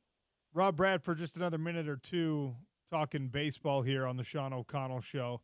This is a really, really big picture question, and forgive me for throwing it at you. Here in Salt Lake City, we have an NHL team for the first time, starting next week. Everyone here is over the moon about it. And at the same time the momentum started to build for that, this big league Utah thing started to happen. And the former owners of the Jazz put together a bid and proposals, and are being considered now for MLB ownership. And we know exactly where the ballpark would be if we were to get a team here. And it just, for a lot of folks, the optimism is incredibly high. And some folks go so far as to say, like, this is an eventuality. We're going to get a team. It's going to happen before 2030. Major League Baseball will be in Salt Lake City. And I know the league has to figure out what's actually going to happen with the A's long term. I don't know if there's any other things that need to happen. I know Nashville's been in line for a team for a very long time. Portland wants one pretty bad. Are we going to get a team in Salt Lake City? I think the best chance would be something to fall through with the A's. I mean, in terms just geographically, I think that would be probably the best chance, and that could very really happen. The fact that you're landing in Sacramento for so many years before you do anything up there. So, but there's other avenues. Like you said, Nashville has been putting the full court press on for a long, long time. But it makes as much sense as anything. And I think that the fact that you have other major sports, the fact that you have another major sport deciding that this is a place to be, I think goes a long, long way. I think it makes a lot of sense, certainly as much sense as any of these other places that are being thrown out there. And if nothing else, I definitely want it because I just want another round of guess the nickname, right? This is like one of the joys we have as sports fans. Here's 20 nicknames. Let's siphon through the one that we want the best. And don't think that this is a provincial thing because I'm sitting here listening to Boston radio and they're going through all the proposed nicknames, and it is fun, man. Like, it is fun. So if nothing else, let's do that again. Yeah, I mean, that it was a lot of fun with hockey, and I don't even know if the input that fans gave is ever going to make a difference, but it was still a lot of fun. It would be great for baseball. There's other possibilities for baseball. Last thing. The news cycle spins so fast it feels gross when you're talking about the death of an all-time great. But, Pete Rose passes away. We had a conversation about the complicated legacy and, the absence of his presence in the Hall of Fame and things like that. Is he ever getting in? No, I don't think he's ever getting in. But at the same time, I think that if this was a conversation that was born maybe a little bit earlier, but it has resurfaced so many times and been litigated so many times, then I just think that people are just so dug in on it. It's sort of like the Shoeless Joe Jackson thing, right? It's years upon years upon years. The guy should be in, absolutely. I think Pete Rose should be in. And I think the saving grace may be why there is a glimmer of hope is because I do think everything shifts. I think the narrative shifts. I think that the expectations shift. Like I was talking with a Red Sox executive the other day, and they said, "Hey, do you think that we should retire Roger Clemens' number?" And the reason they haven't was because obviously he's not in the Hall of Fame. He still has all the steroid stuff attached to him. And my answer was, yeah, because I think that the perspective of it is different than it was when we were having this conversation 10 years ago. There's an acceptance of it. There's too much. I think people just realize hey, you know what? It's okay. It's okay. You know why? Because so many other awful things come up along the way, including, by the way, we just had a gambling scandal here, right? I mean, so yes, with the best player in the game. Exactly, and we've had people suspended for in other sports for gambling. Actually, even in baseball, you've had people suspended, and you have the MLB actually, let's not be hypocritical, embracing the gambling community.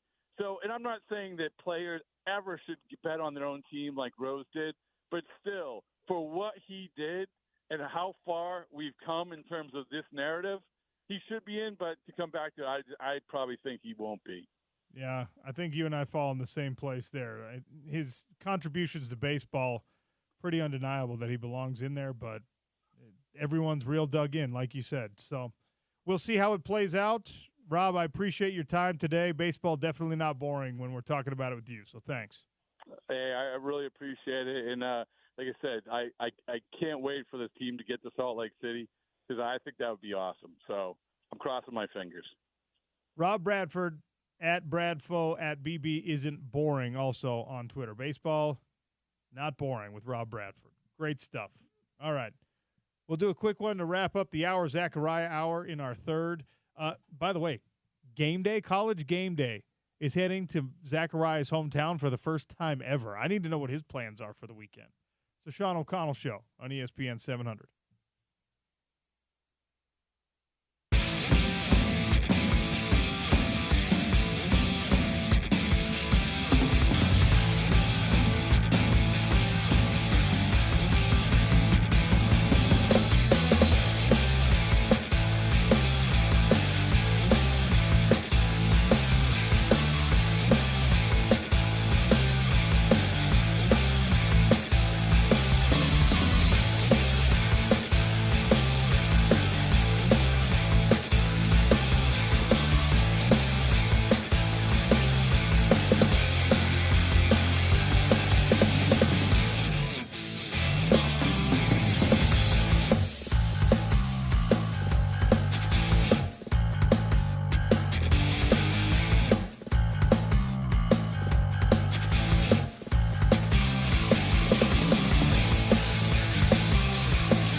Wrapping up hour number 2. Hour 3 will be a Zachariah hour on a Wednesday here on the Sean O'Connell Show. James, I'm bad at my job, so we didn't even really get into this yesterday. Gonzaga is a basketball-only member of the Pac-12 Conference. That's a thing. It's real. Conference realignment has gotten strange, by the way.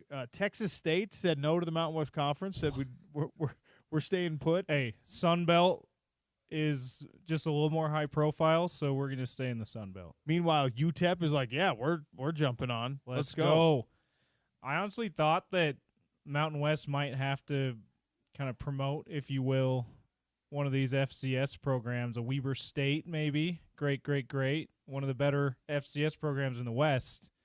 But, yeah, the fact that they got UTEP, I guess, but the fact that Texas State's like, you know what, we're good in the Sun Belt is weird.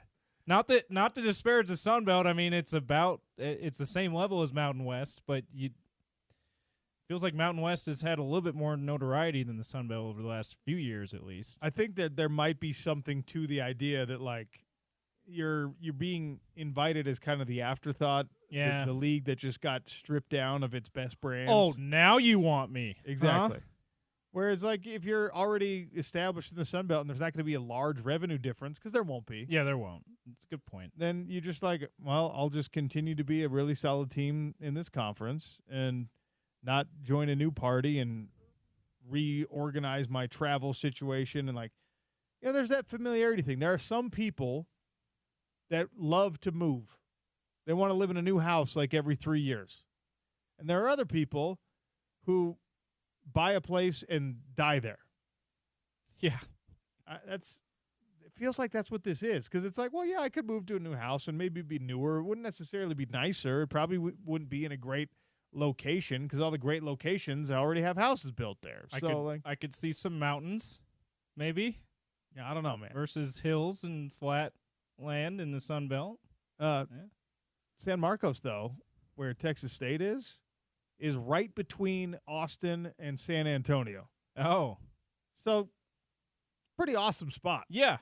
A little too hot in certain months of the year, but it's a pretty awesome spot. The old Texas Hill Country. Yeah. So, they're like, But Gonzaga, for the Pac-12 to invite a basketball-only member is interesting. Even if it is Gonzaga, a great basketball, kind of storied basketball program, it's like, don't you still want to mostly be a football conference like the other power conferences, or want to be power conferences? Like, hey, they're getting a little desperate. They still need one more, right, to stay FBS.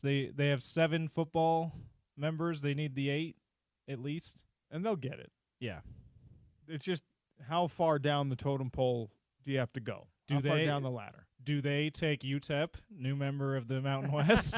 No. Do we have a Cliff Kingsbury situation with UTEP? You know what they should Mountain do West? is they should elevate Sacramento State and just call it a day. Yes. Shout out Troy Taylor. Yeah, the former fighting Troy Taylors. All right. Sean O'Connell Show continues. We head into hour 3. My guy Zachariah joins us for the hour. And I just got a text message from Porter Larson.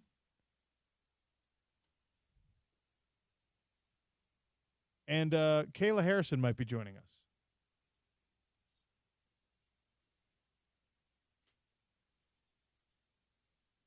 That's awesome. It's a maybe. Okay. It's still a maybe. We'll see how it plays out. But there's plenty to talk about with Zachariah. Stay tuned. It's Sean O'Connell Show on Utah's #1 sports talk, ESPN 700, 92.1.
Sean O'Connell Show. Hour number 3 on a Wednesday is the Zachariah Hour. My guy Zachariah joins us.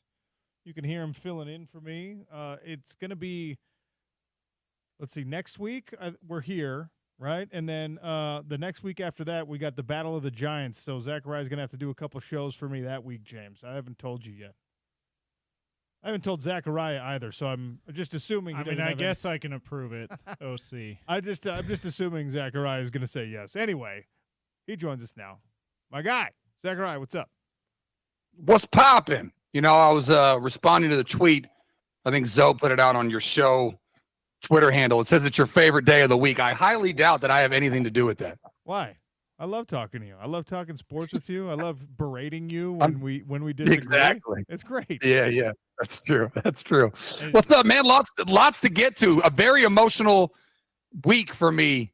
The A's game, man, hit me a little bit harder than I thought it was going to. I don't know if that's the direction you want to go in. I don't know how much people in Salt Lake care. Actually, they should care because your last guest was saying that the A's might be in Salt Lake. Well, look, I actually did want to talk to you about this as long as you were not overly emotional, because it's something that you don't, like, a modern Utah sports fan has not had to deal with. I guess the last professional franchise that we lost was the Salt Lake City Stars, the WNBA team.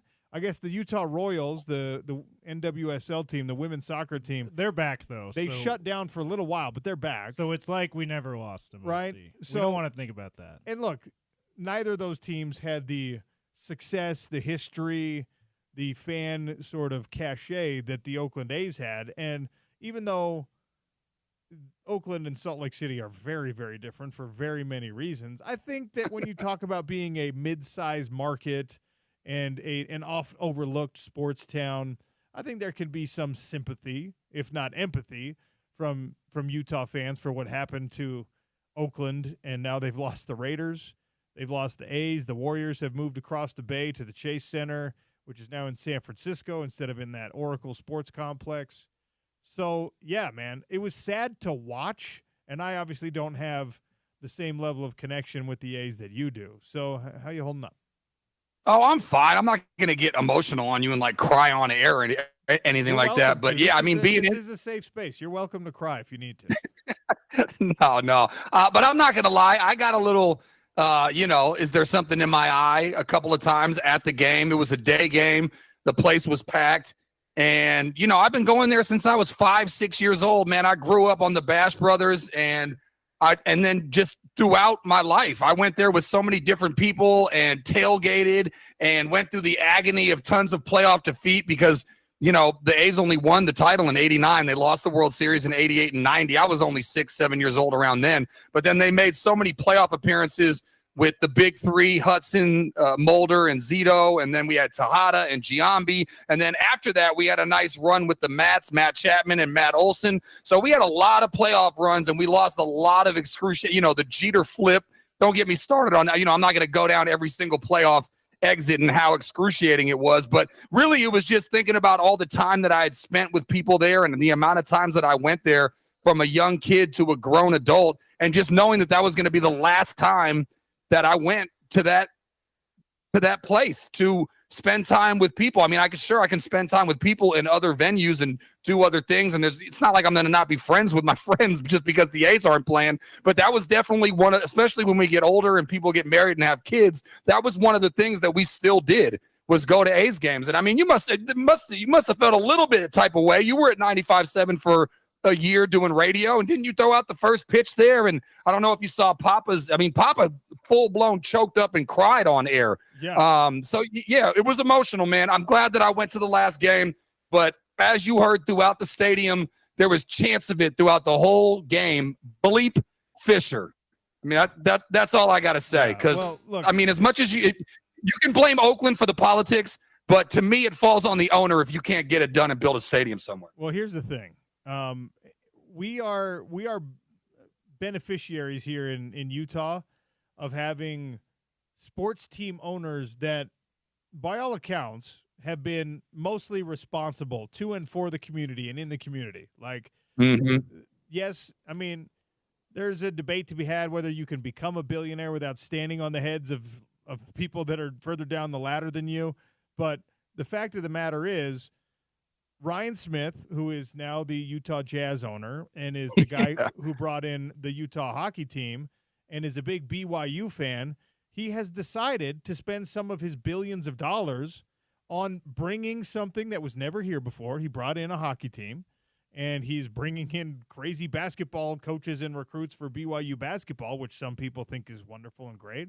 And he has made – he was the one who purchased the Jazz from the Larry H. Miller family, who had basically pledged never to sell the Jazz to someone who would move them.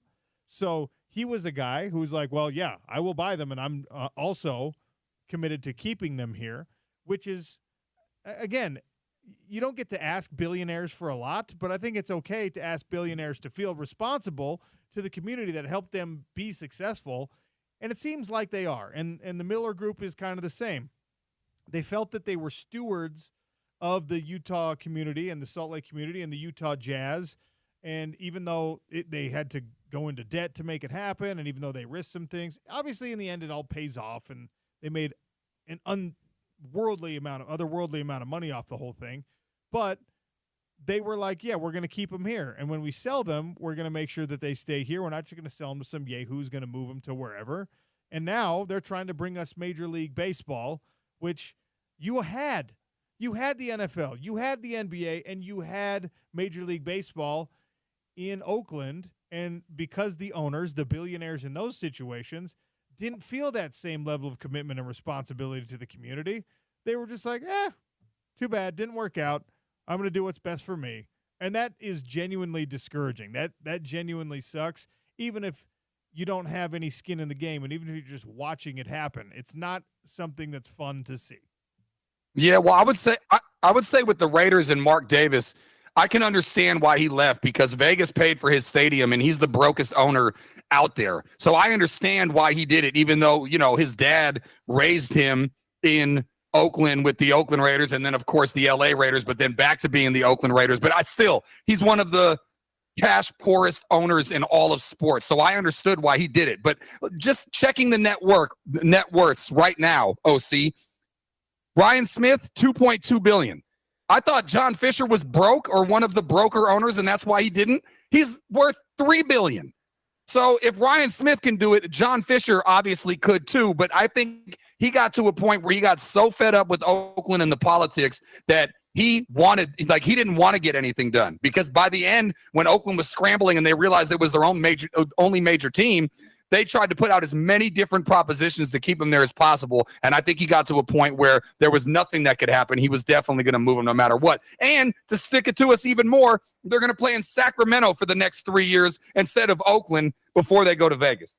Yeah, and we'll see. I mean, Utah people are keeping a close eye on what happens with Vegas, because Vegas, it seemed like a home run. It seemed like right away they mapped out the land and they were going to build the park on that Tropicana lot and all that stuff. And now it's like Vegas is like, no, you're not doing that. And the A's are like, we're not going to like a 6-acre park that's going to be jam-packed on the strip and people can't get in and get out and stuff like that. So now there are issues in Vegas too.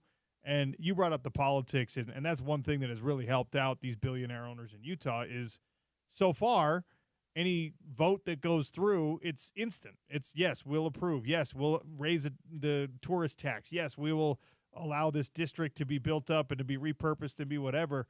And that has not been as easy in other major cities. So there's some cohesiveness between the successful business folks here in Utah and the politics that helped them get to that point in the first place, but also are helping them bring these teams. And that, I guess we should be fair to Fisher and everyone else. That hasn't been the case in some of these other spots. Yeah, but I'm telling you though, John Fisher at some point was hell-bent on moving him. And talking about Vegas real quick, I'm hearing it's getting as complicated and as bad as it was in Oakland. It is not a sure thing at all. So I hope they do go to Salt Lake. That would be great, because I got a connection to Salt Lake now, and it's the same thing for me, basically going to Vegas or going to Salt Lake, because I'm still going to support them. A lot of my friends don't know what they're going to do, whether or not they pick an expansion team or just pick another team. And I thought about all of that, but OC, I can't remove it I can't remove the green and gold from my blood. I just can't. Regardless of how much it makes me sick to my stomach, even going to that last game, knowing that money was going to him made me sick to my stomach. But the bottom line is the A's are my team, so no matter where they go, I'm going to follow them. Anyways, we can move on. I got a question for you, Zachariah. A's question. Because I've heard some rumors just watching SportsCenter and whatnot of there not being certainty of whether they're going to keep that green and gold color scheme, whether they're going to keep the branding. If they change the branding, does your loyalties change?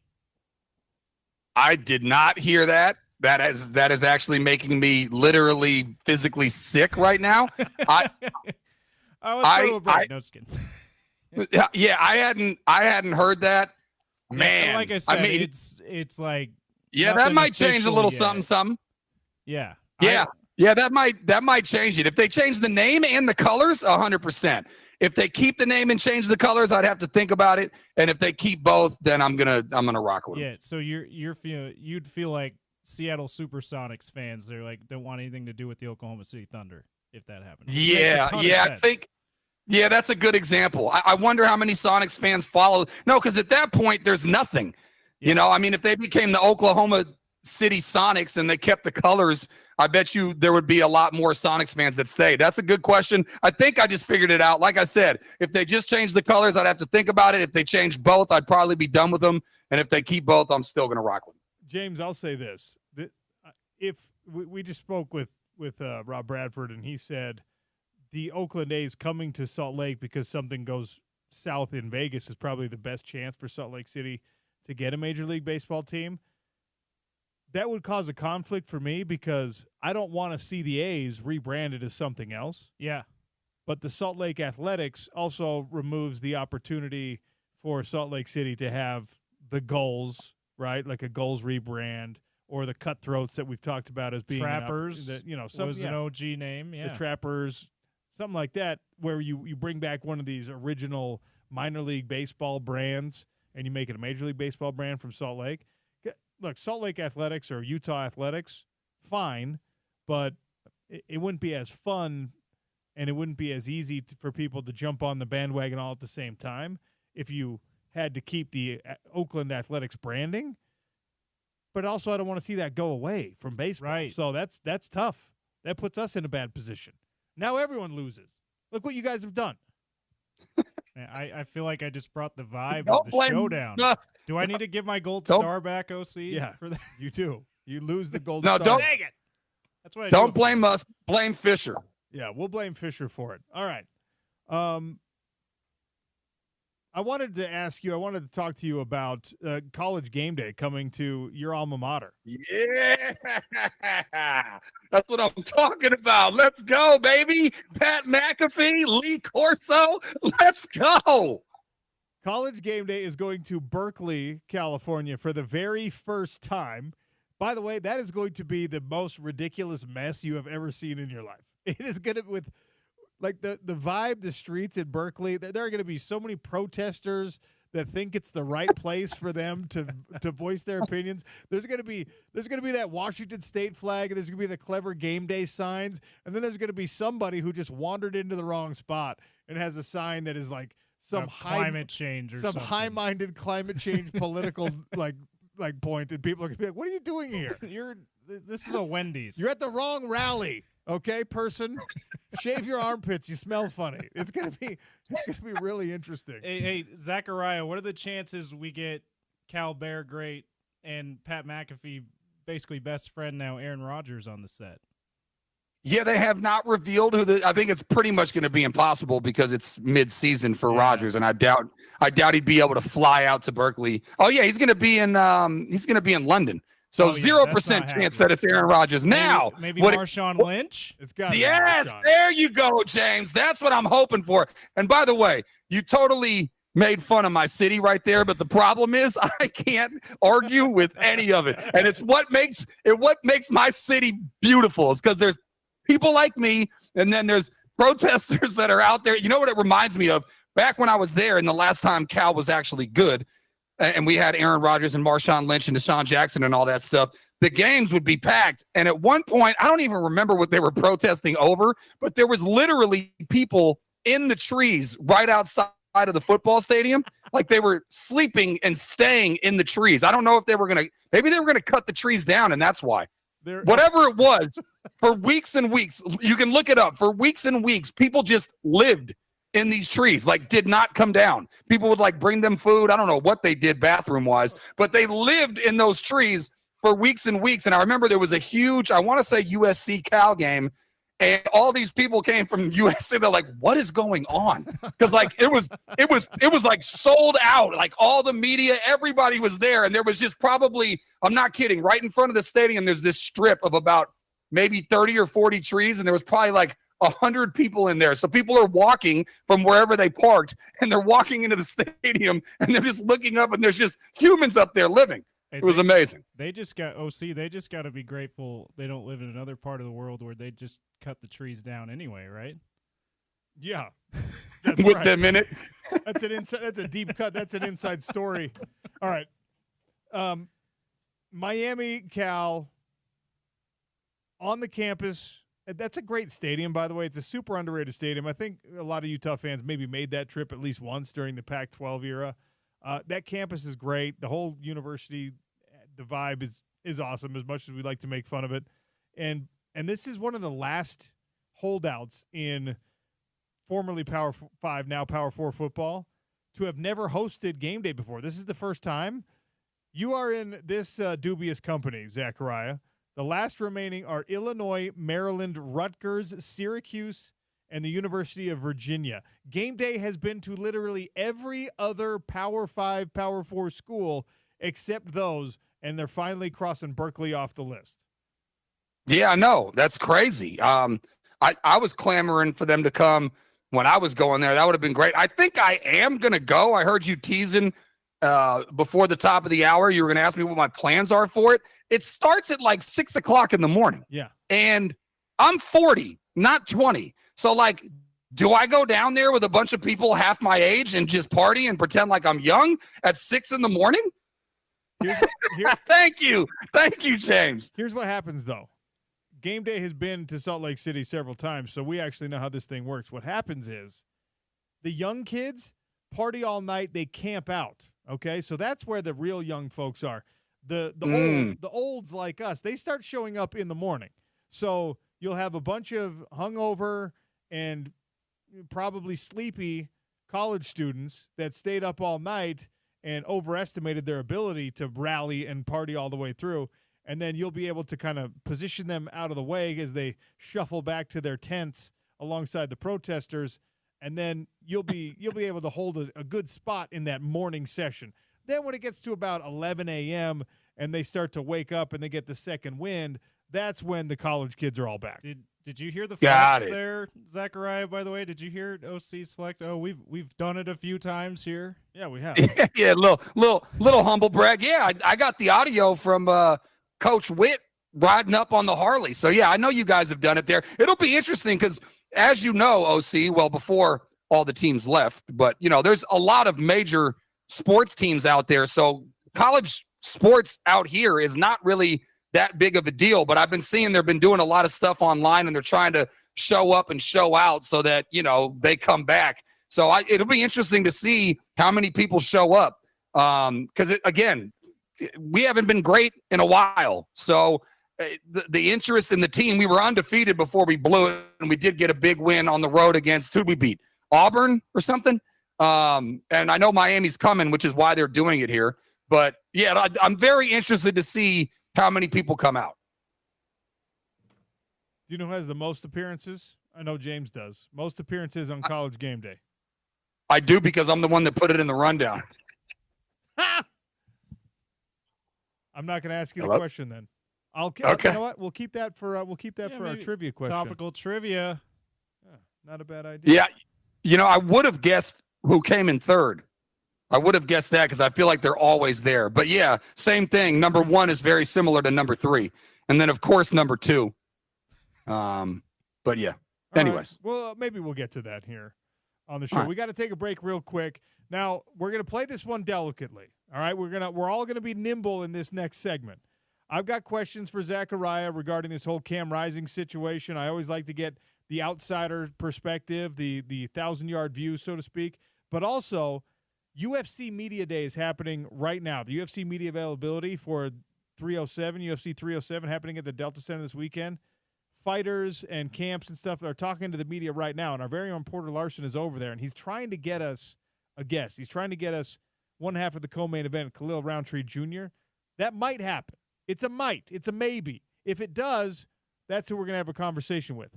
If we can't get that, then we're going to have the conversation I've already planned with Zachariah about Cam Rising. So, James, you ready to pivot? Pivot, if you have to. Oh yeah, you can call me Jack. Jack be nimble. No, you and Zach be nimble. Oh, Zachariah. See what you did there? You just wrecked it. Everything that was going on the show, James, you ruined it. I'm running out of gold stars to give back, OC. You don't have another one. You're now -1 gold star. Sean O'Connell Show on ESPN 700.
All right, playing it by ear. We're going to try to get someone from UFC Media Day. We'll see if it happens.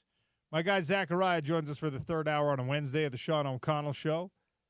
Show today and every day brought to you by Advanced Window Products. If you're not already considering changing out your windows, go home, look and see if you got any condensation between the panes. Go home and make sure you don't have any drafts anywhere. Just go home and put your hand on the glass and see how much of the heat, because it is a hot day, is transferring into your house. And then, of course, that will be cold eventually that's transferring into your house. Everything they do is right here in state, in city. Sales, installation, warranty, no middleman, no markups. AdvancedWindows.com, 801-850-9100. Tell Jake, tell Nate, tell the mayor of Sac Lake City that OC sent you. Get on the schedule today, and they'll give you $2,500 off 10 windows or more. That's 801-850-9100.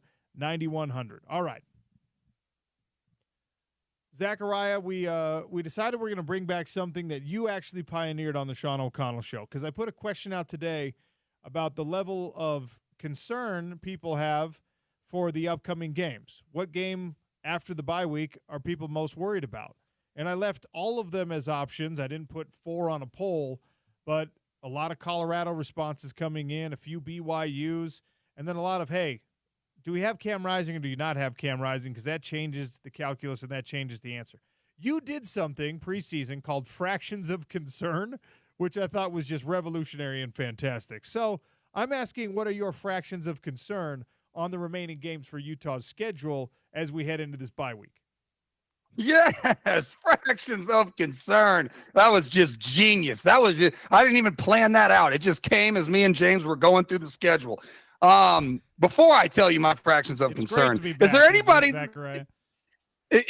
Yeah, that was a fun time. We just, didn't that just organically come up together? We were going through because what we did was you can't just say I'm concerned about this game. It's how concerned are you about the game? That's where the fractions of concern was born. Yeah, it's not like a binary question. It's not black or white. How concerned are you? Well, you guys broke it down into fractions. Yes, and what's amazing is that we ended up hitting exactly what the Vegas number was. Yeah. Before I get to that, though, we figured out how Vegas is there any computes that. Yeah. We basically cracked the code. Well, I'll just say this. I'm concerned about. You said that there was an option any game that Cam Rising isn't playing. Look, I did those fractions of concern, assuming that Cam Rising was going to be healthy. Yes, and he's not. And I got to be honest, I was Mr. Pom-Poms. I was the one telling everybody to pump out their chest. I am totally and utterly deflated. I went back and listened to your Monday show because I wanted to get a sense of how you were going to open it. And I thought you opened it properly. I mean, you did give reasons for hope and reasons not to be. But in the beginning, in your opening segment, I think you very much hit the nail on the head of what a lot of people in Salt Lake were feeling when they tuned into your show. I think that's what you should have done. I don't think that you should have done it any differently than how you did it, because I was deflated, OC. I mean, the Oklahoma State game was one that my fractions were higher on than the Arizona one. I know your fractions were higher on Arizona, and so were James's. But that was, if Cam Rising plays in that game, Utah wins that game. And I'm so tired of the injuries, and specifically with this team and specifically with Cam, because it's just a different team. And so now I got concerns all over the place. Colorado, I think, will eventually fall off, but they needed a Hail Mary just to have the record that they have now. But obviously they've got a couple of Heisman candidates on their team. So of course they scare me if Cam Rising's not playing. Iowa State freaks me out if Cam's not playing. I know UCF got roughed up, but they scare me in Florida if Cam's not playing. TCU, everybody. I mean, I guess maybe Arizona State. I should still feel comfortable with Utah winning and Houston, I suppose. But you ask me of the games, my selection from your poll would be any game that Cam Rising's not playing. Yeah, see, and that's where a lot of people came in, and they said the concern is not necessarily even related to an opponent at this point in the season. The concern is your best player available? That drive thing available. It has gotten so ugly this week with speculation about his eagerness to play, I feel responsible to tell folks out there, like, hey, try to take off your insane fanatical hat right now and remember that this is an individual who had an injury on the throwing hand. And you and I know very little about how intricate mechanics are when it comes to spinning a football and making sure you have the proper amount of velocity. That's why we bring on guests like Scott Mitchell. But Cam Rising, just to show you how crazy it got this week, Zachariah, he had an an autograph session scheduled. And he showed up and he did the signings, and he was wearing like a splint that kept the two middle fingers on his hand locked together, all right? And it was a hard cast-ish, like a plastic splint. And he's signing pictures, papers, footballs, whatever, and people are taking photos of the hand. People are just like, see, we should still be worried about this because he's wearing this. First of all, I'll say this. We have plenty of images of him without that on since the injury happened. That's a precautionary thing, and that's this is so you don't try and shake my hand type of thing. Like, that's why he's wearing a splint, okay?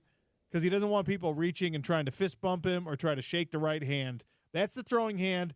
You put a cast on, you put your arm in a sling, and people don't touch you over there, all right? The fist bump thing is real because there's a lot of people that just do the soft kind of, how you doing, kind of casual fist bump, but then you get, every once in a while, you get that person that like UFC fighting punches you in the fist. Dude, I can't tell you how upset I get about people who try to big time you with their handshake. Yes. They give you like the super hard grip. It's almost evolved into a fist bump. They're like, I'm establishing dominance here. It's like, dude, if you squeeze my hand like that again, especially when I was a fighter and my hands were in a constant state of disrepair, there was always something wrong with my hands because I was punching stuff all the time. And people would give you like this hard handshake. And I'd be like, I'm going to murder you. All right. But in any case, that's how you're supposed to give a firm handshake, but I definitely have had those people that they're giving you a way too aggressive handshake. It's like, dude, I know, like my grandfather taught me, you give a firm handshake. You don't want to give a limp handshake. I get it. But you don't need to be like aggressively going after my hand, because then you're just over the top and you're ruining the whole reason why you do it is so that, like, it's not to establish dominance. It's to show, like, almost a level of respect on both sides. But when you go over the top, it's like the person that talks about how good looking they are or whatever, and then you know that they're insecure. Like when someone gives you the over the top handshake, it's like, dude, okay, what are you hiding? Yeah, you know what I mean? It's like, anyways, it's like how big is the lift on your truck? Okay, because you're giving me exactly. You're giving me this handshake right now for a reason. And that's what the splint is exactly doing for Cam Rising, just preventing all of that. Cam is just he's like, don't touch me on my throwing hand, please. So that's where it's gotten. So you're telling me your fractions of concern, Zachariah, are just like at an all-time high for every game he's not involved in. Yeah, I mean, I was very devastated by that Arizona game. I kept thinking of like, okay, slow start. They've had that, in a couple of games before. So I just kept thinking that, they're at home. They should be the better team.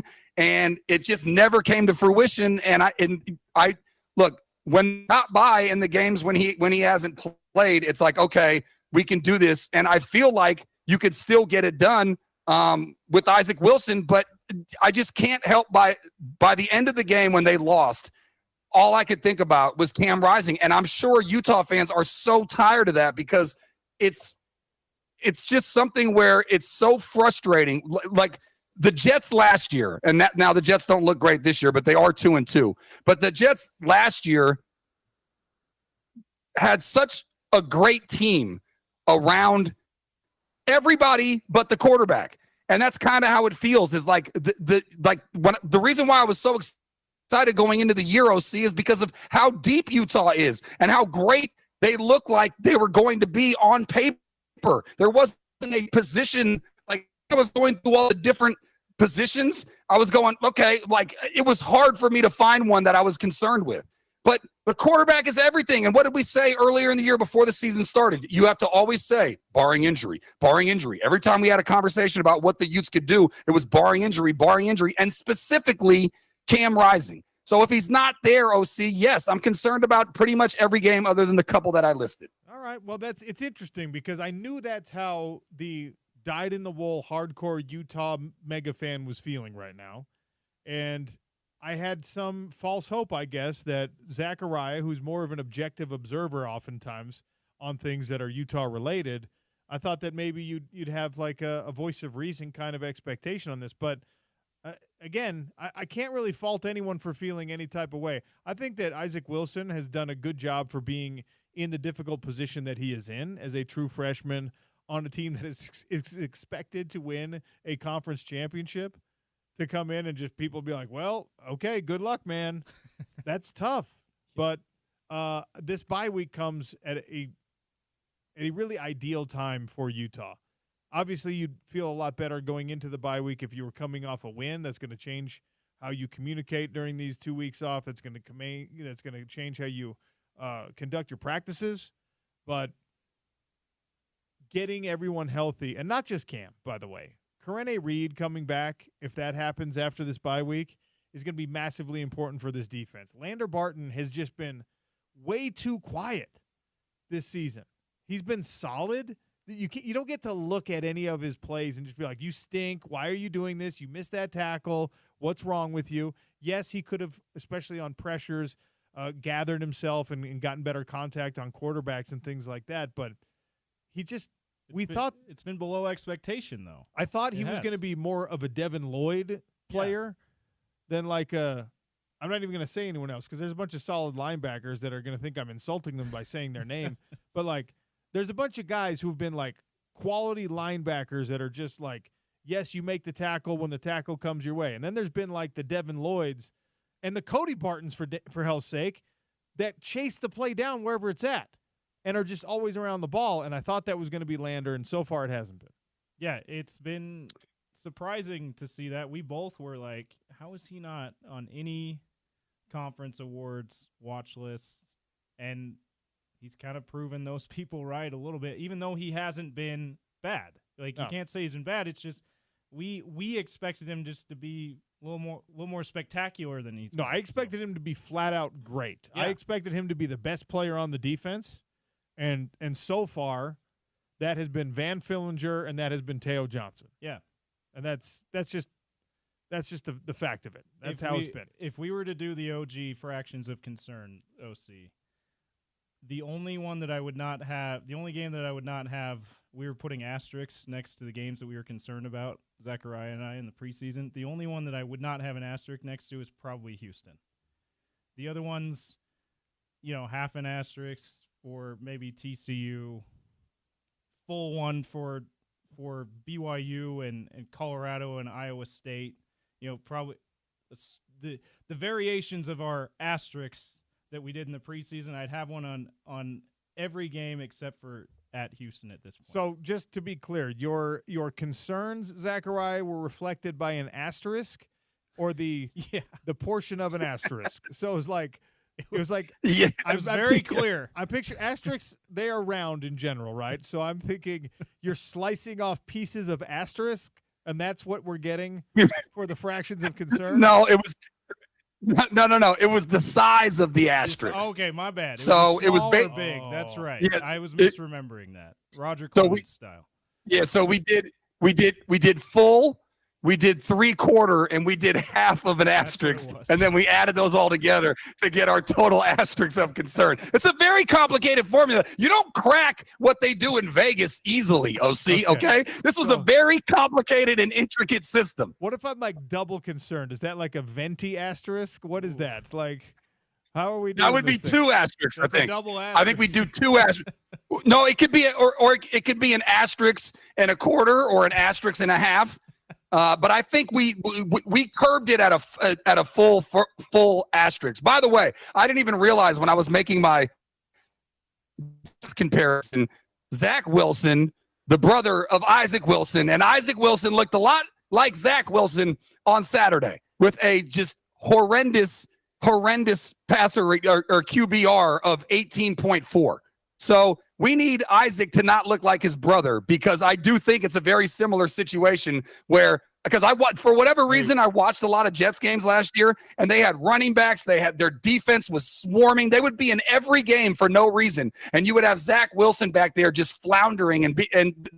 couldn't move the ball, so they lost the 10 of games. You're breaking a rule right now, okay? Because what we're not going to do on this show is we are not going to compare those two, because I think Zach Wilson got chewed up and spit out by a horrible organization. He got jetsed, and confidence. Yeah, he got jetsed. Confidence is a huge thing. You know how I know that the Jets are a major part of the problem? Because Aaron Rodgers has looked pretty bad in moments of games for the New York. Couldn't score a touchdown last week. It's the cadence, OC. I'm telling you, it's the cadence. Aaron Rodgers, of all people, could not score a touchdown Zach last Ryan, week. Have you ever reacted to someone trying to hug you the way that Aaron Rodgers reacted to Robert Saleh trying to hug him? Have you ever? Have you ever in your life? Zachariah, for people who don't know, is a very gregarious, outgoing, fun-loving type of guy, right? If you meet Zachariah, he's going to dap you up. He's going to give you a big hug.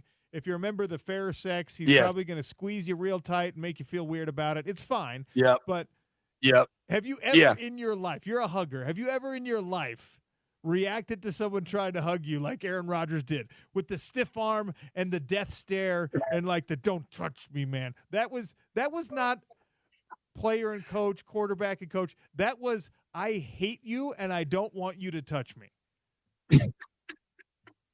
Yes, I'm very affectionate, and I'm trying to think. The only thing that I could think of is if it was a person that I didn't know, and I'd be like, "Whoa, like who are you?" You know what I mean? Like if somebody like came up to me at a party or something. Yeah. Even if it was like a stranger, you're generally just like a happy-go-lucky guy. No. Like, all right, dude, I don't really know you, but come on. Hey, bring it in for the real thing. Yeah, you're sport. right. Bring it in, James. Right. If I was at a game or a concert and somebody came up and did that and I didn't know them, you're right. I probably would hug them. So no, maybe I've never done it. Maybe if I was in a bad mood or something. He said on the McAfee show, his claim was Saleh's not much of a hugger, and he was just saying like, "Whoa, we got to get up 2 scores." Because that was something that they have together or whatever. But then the cadence thing came out, and Saleh's just getting ripped everywhere. So I don't know what that was. But, yeah, I mean, you're right. I don't think I'd ever react like that. Pat McAfee let him off the hook way too easy on that one, because that was like no, you hate that guy. The way you looked at him was of disgust. And that's not something like, hey, you're not a hugger. That surprised me. That was like a caught off guard thing. That was not a caught off guard thing. That was like we have an agreement. You have a restraining order. You're not allowed to come near me with physical affection. Do you guys remember Adrian Beltre? He had a thing about being touched on the top of the head. Yes. And how he would like flip out and like be ready to kill somebody if they touched him on the top of the head. That's what that was. Like, don't hug me. Except that crazy. But Beltre became a funny thing because his teammates learned it and they would do it. They would rub him on the head.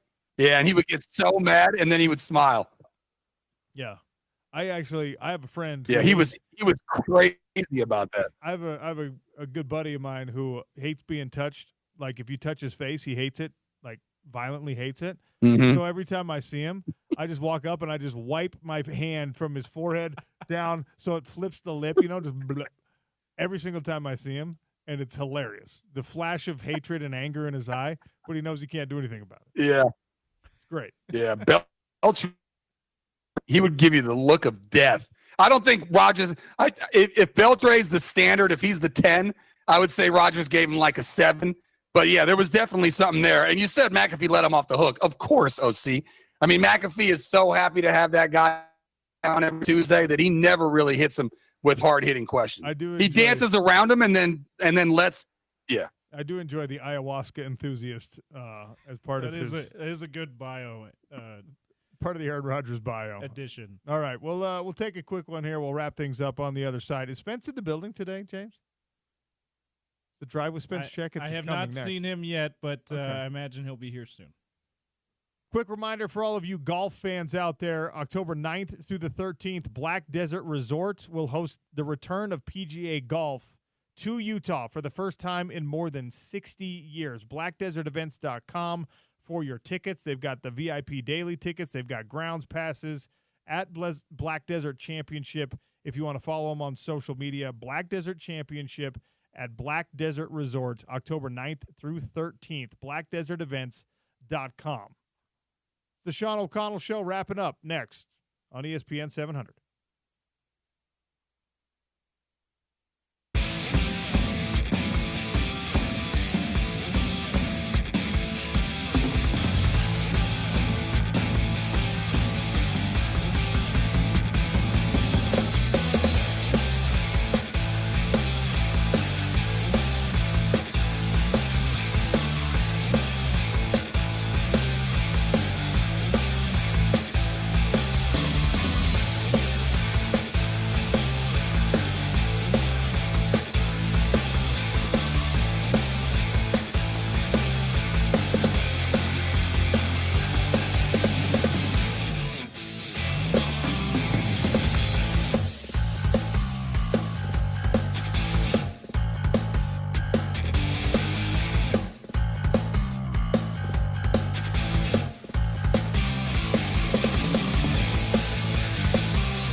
All right, Sean O'Connell Show wrapping up here on a hump day. Show brought to you by Ineos Grenadier. Our final segment always brought to you by Ineos Grenadier. Demo the all-new Ineos Grenadier today at Warner, located 2400 South, 5600 West in West Valley. Browse online at warnerineosgrenadier.com. Quick trivia question for you. 2 tickets to Billy Joel and Sting, May 23rd at Rice Eccles Stadium. In honor of game day going to University of California at Berkeley for the very first time, name for me one of the other Power 4, Power 5 schools that have yet to host game day. Just the first person to give me a correct answer on a school that has yet to host game day, and you will you'll win those tickets. Well done. correct answers already coming in. Spence Checketts, Zachariah, Sean O'Connell. How are you, Spence? Well, I'm well, Sean. How are you? Good to see you on this lovely Wednesday. It's a beautiful day. Yes, we just had a very important discussion. Very important. And I wanted to keep my guy Zachariah here for his answer to this as well. So you walk in every once in a while and you tell me, wow, you smell nice. It's a lovely scent. I don't know what it is, but it's lovely. It's called Penhaligon's Helvetii You Leather. snob. Yes. Yeah, you're such a snob. Yes. Because you can only get it internationally. I'm very wealthy and successful. Yeah. And I manifest that with overpriced cologne. I can tell. It's a great scent.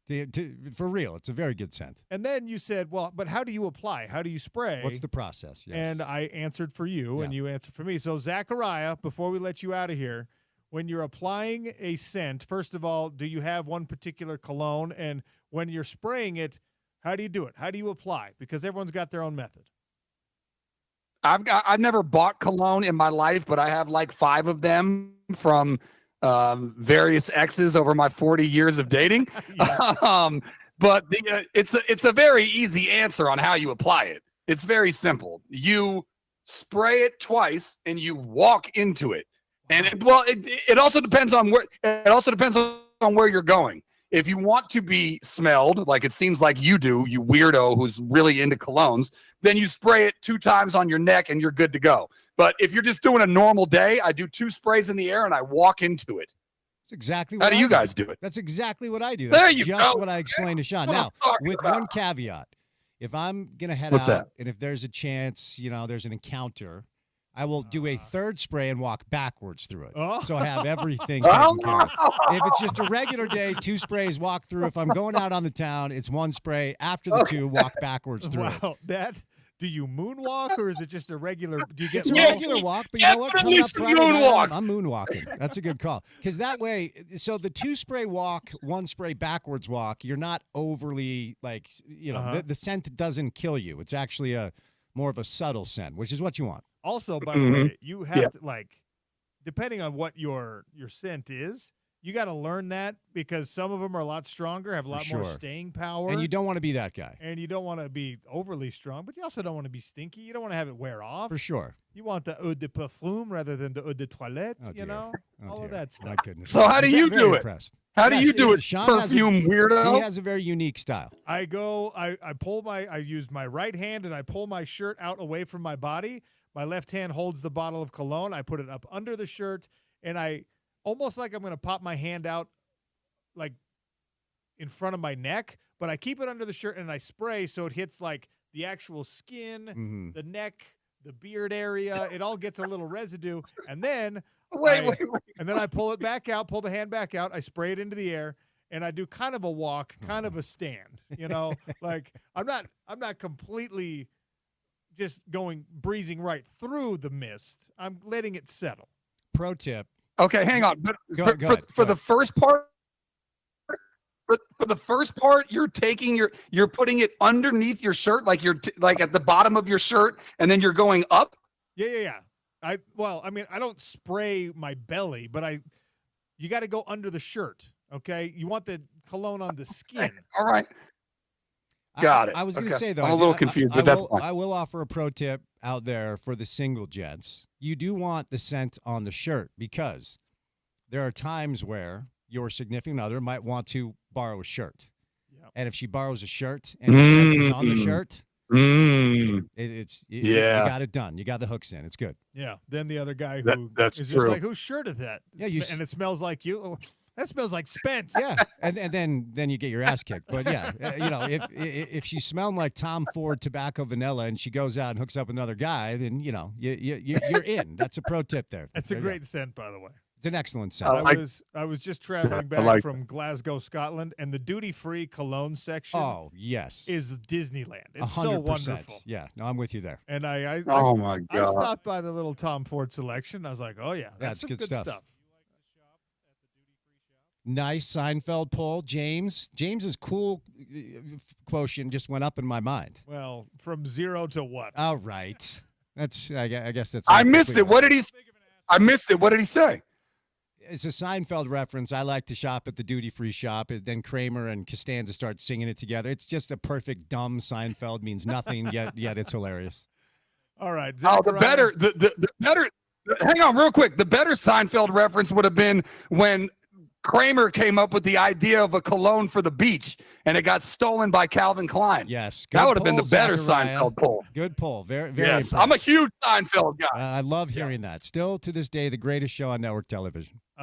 Zachariah, Facts. if you go hang out at Zachariah's Berkeley Hills pad, you're going to walk into the main living room, and there's going to be one TV that is always on sports, and there's going to be another TV that is always on something like Seinfeld. Love it. And they're both going to be blasting full volume, and it's going to be insane, but it's just the It's chaos. 3 now.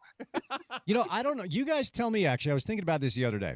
I, for some reason, I don't want to say excel. I'm much better when I'm doing multiple things at once. So, like, I'll go to the gym, I'll ride the bike, and read a book while I'm riding the bike, and listen to music while I'm reading the book and riding the bike. Yet I retain I think it's a radio host thing where I don't know if it's an attention span, but like if I'm reading or studying, I've always been like this. I like to have music on in the background. I'll put a football game on and read a book during the break. Are you guys like that? Do you like to multitask when you're actually supposed to be focusing on one thing?